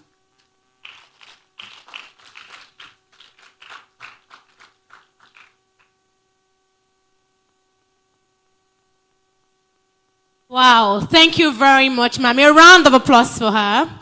So just before she goes back to her seat, we'll be having a very short fireside chat with her. And if you have questions, please, we'd like to take questions from the audience, maybe 2. And I also have 1 question to ask her. Please, can we have the second microphone? Thank you.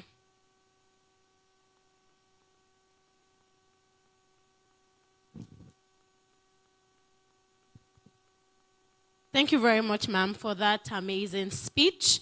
You've said a lot about thriving in the home and also maintaining a thriving career. When I read your speech, I saw that you've been in lots of themes like you are educationally grounded. You have a school of your own, you've empowered educators. But there is something that can be very confusing for young women of today. People think that it's not possible for a woman to be thriving and also keep a home at the same time. Let me explain. People think that it's not possible to be at the peak of your career and still build a home. So sometimes now, what people do now is they want to pick between either building a home or building a thriving career. So how can we manage both? We understand that balance might be hard, but what do you have to say to young women in the room who are confused? If I get married, won't it dim my lights? If I get married, would I still be able to build a career? I know that you're a testament of that, so that's why I want you to answer that question, ma. So much. I think I've said part of the answer in the speech, but I would like to equally expatiate further. If a woman decides, in the olden days, I don't think it works these days again, that you will see some women saying they are housewives. I don't know, maybe it happens again. Even those that are really housewives now, one way or the other, they will have a way of getting money. So, balancing the career as a woman or as a married woman is very easy. The first thing is that you and your spouse should be able to understand yourself very well, to understand each other, and should be able to agree on the career you want to pursue. If you have started before you get married, definitely your husband must have known you for that, and you must have set boundaries on how you spend your time. Okay, if your work schedule says maybe from 8 to 4 or 5, you know that on getting home, you put the work aside. That one has gone. The next phase for that day is to face your family. So you do every possible thing to make your family happy with you, and you make contributions to their life too. Don't just leave them, because they are equally one way or the other contributing to your own life. So you find time to be part of their life. And even sometimes you can be having a kind of family outing so that the bond will continue to exist, and you'll be able to blend it together.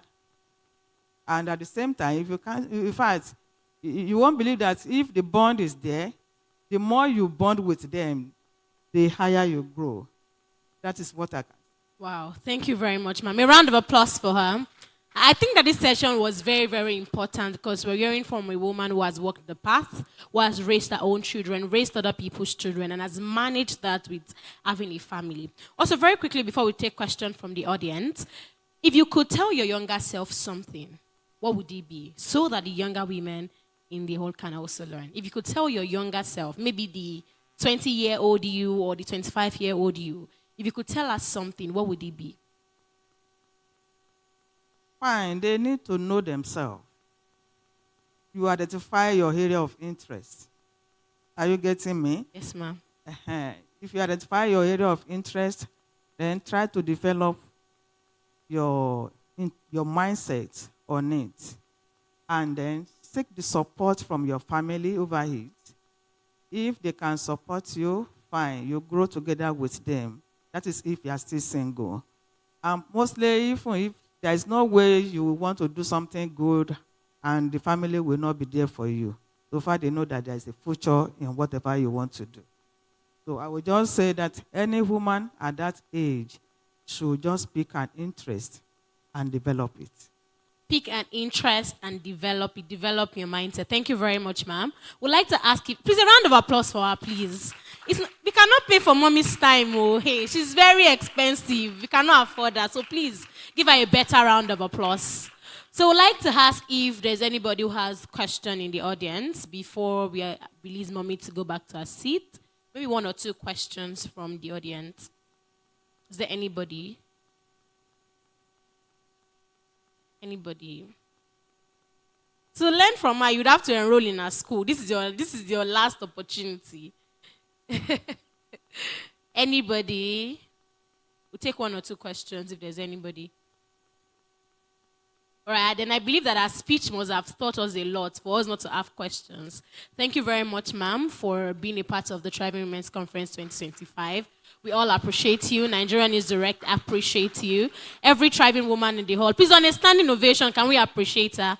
Thank you very much, ma'am. So I'd like to invite the Executive Director of Nigerian is Direct to join us for a picture. And also, Mr. Sonia Adedokun, please make your way to the stage and join us for a picture. Thank you. Mr. Jeremiah, please, mommy said she wants you on stage. Thank you very much, mommy. Oh, wow, they are all products of Adedokun. Now, I'm very, very jealous.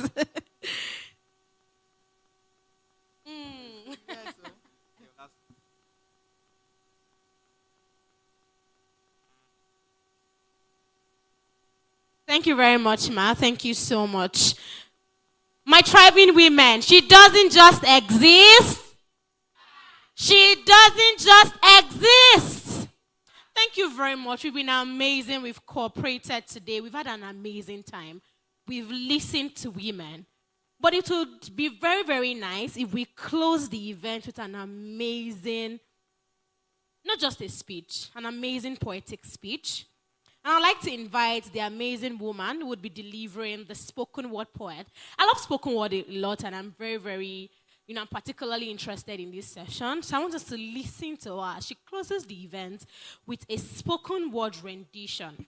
My tribal women, please, can we please give Fatia Kodri and Yola a round of applause as she comes on stage to close the event with a banger. A round of applause for her, please.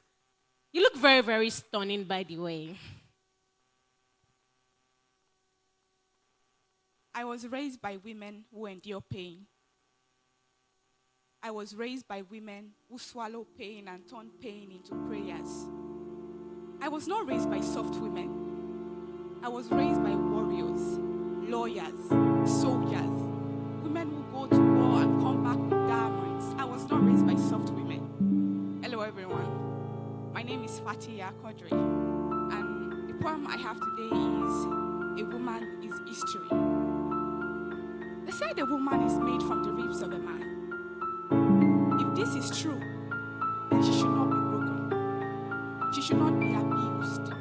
She should not be beaten into blood by a man whose duty is to protect her, to lighten up her world, to turn on the lamps of her dreams. But somewhere, a woman is beaten into silence by a man so violent.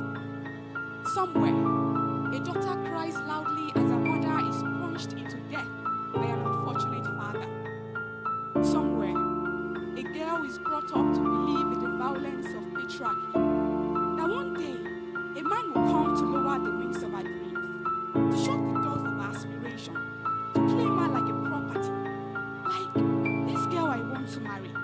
Is she enough? Is she enough to look out for the children and look away from her dream? Can she sit in the kitchen and watch her world burn in the fire of a cooking gas? But sorry, a woman is not a cooking gas. A woman is not what you think she is. A woman is history. The kind of history that goes beyond time. A woman is, I am tired, but I'll keep pushing. A woman is not just made of flesh. She's made of stories. Stories that refuse to end. Thank you.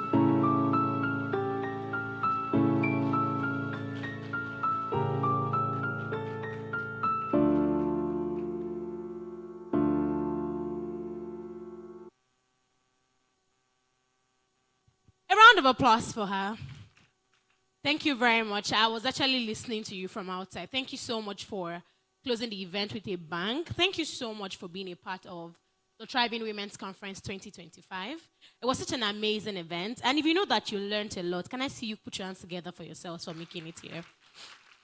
One of the things that I love about small rooms like this is that there is no noise, there's no crowd, but yes, there is impact. And I mentioned in the morning that we are the 1% of the 1%, and that is why we made it to this room. And of course, subsequently, the Nigerian News Direct will be having similar events like this, and I would like you to be a part of this. Thank you so much for coming. I do not know if the executive director has something to say to us, but I think he's on his way. But before then, I'd like to encourage us to please network with the person beside you. How many of us have networked with people today? You've exchanged contacts, social media landus, you know what they do. Like I used to say, you can meet your next collaborator, your next partner, your next best friend, your next business partner in one room that you do not even expect. So I believe that the women in this room are not just any kind of women. They are women who are grounded and they're thriving in every sector of theirs. Thank you so much for being a part of the Thriving Women's Conference 2025. My name is Ogunkola Ifeoluwa Esther, but you can call me Adasa the Compare without comparison. And if you'd like to connect with me on all social media platforms, I'm Ogunkola Ifeoluwa Esther everywhere. Instagram, LinkedIn, Twitter. Ogunkola Ifeoluwa Esther. Ogunkola, Ogunkola Ifeoluwa Esther. Thank you so much. It was an amazing time. I loved the room a lot. In the morning, it seemed like the room was a bit cold, but as the events progressed, I saw that we were responding well. Thank you so much for coming. Trying to buy time to see if the executive director has something to say to us. And of course, a round of applause for our moderator. She did an amazing job. And she even stayed to the end of the event. We truly, truly appreciate you. And we hope that next time when we call you, you'd say yes to us. Thank you. Please, I hope that we are getting contact. We are networking. This is networking time up what networking. We're making new friends. Please exchange LinkedIn handles, Instagram handles, Twitter handles, Facebook handles. Take a selfie, tag Nigerian News Direct on Instagram, post on your story, and you might just get yourself a gift. So I don't know if Mr. Samuel Ibiemi is on his way to the hall. Okay, he's on his way. Thank you. I can see these women. Amazing. Amazing job.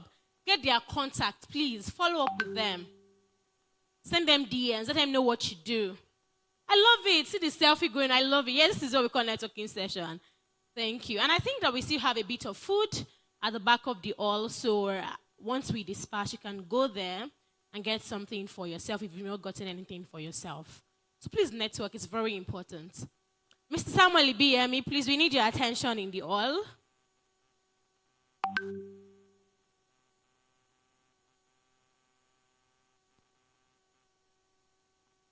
Mr. Matthew, I'm sorry. Mr. Matthew. I'm so sorry. Mr. Matthew Ibiemi. Thank you. Yes, I love the networking going on in this hall. I love it. You don't come to an event like this and do not live with a myriad of contacts. And even if not contacts, social media handles. So that the next time you meet yourself at Nigerian News Direct, you come in as friends, you come in as collaborators, you come in as business partners. And very quickly, I would like us to do something. Can you open your phone camera? Your phone camera, yes. Put it on video. I mean selfie video. Are we ready? Then put it on landscape like this. Yes, like that. Yes. Oh, I think the lightning is good. So are we ready? Are we ready? Bring out your phone. Some of us are not. Yes, thank you. So once I say she doesn't just exist, we respond with she thrives. Then after that, we're going to do Thriving Women's Conference 2025. So once I say 1, 2, ready, go, I would say she doesn't just exist. We respond with she thrives. And when I say 1, 2, ready, go, we do Thriving Women's Conference 2025. Are we ready? So 1, 2, ready, go. She doesn't just exist. She doesn't just exist. She doesn't just exist. 1, 2, ready, go. Thriving Women's Conference 2025. So we do that again. Are we ready? So once I say she doesn't just exist, we respond with she thrives. 1, 2, ready, go. She doesn't just exist. She doesn't just exist. She doesn't just exist. 1, 2, ready, go. 2025. And with that, we come to the end of the Thriving Women's Conference 2025. Thank you so much for being a part of this. And we hope that we see you next year. Have an amazing time. And I wish you a safe trip back home. Thank you, everybody.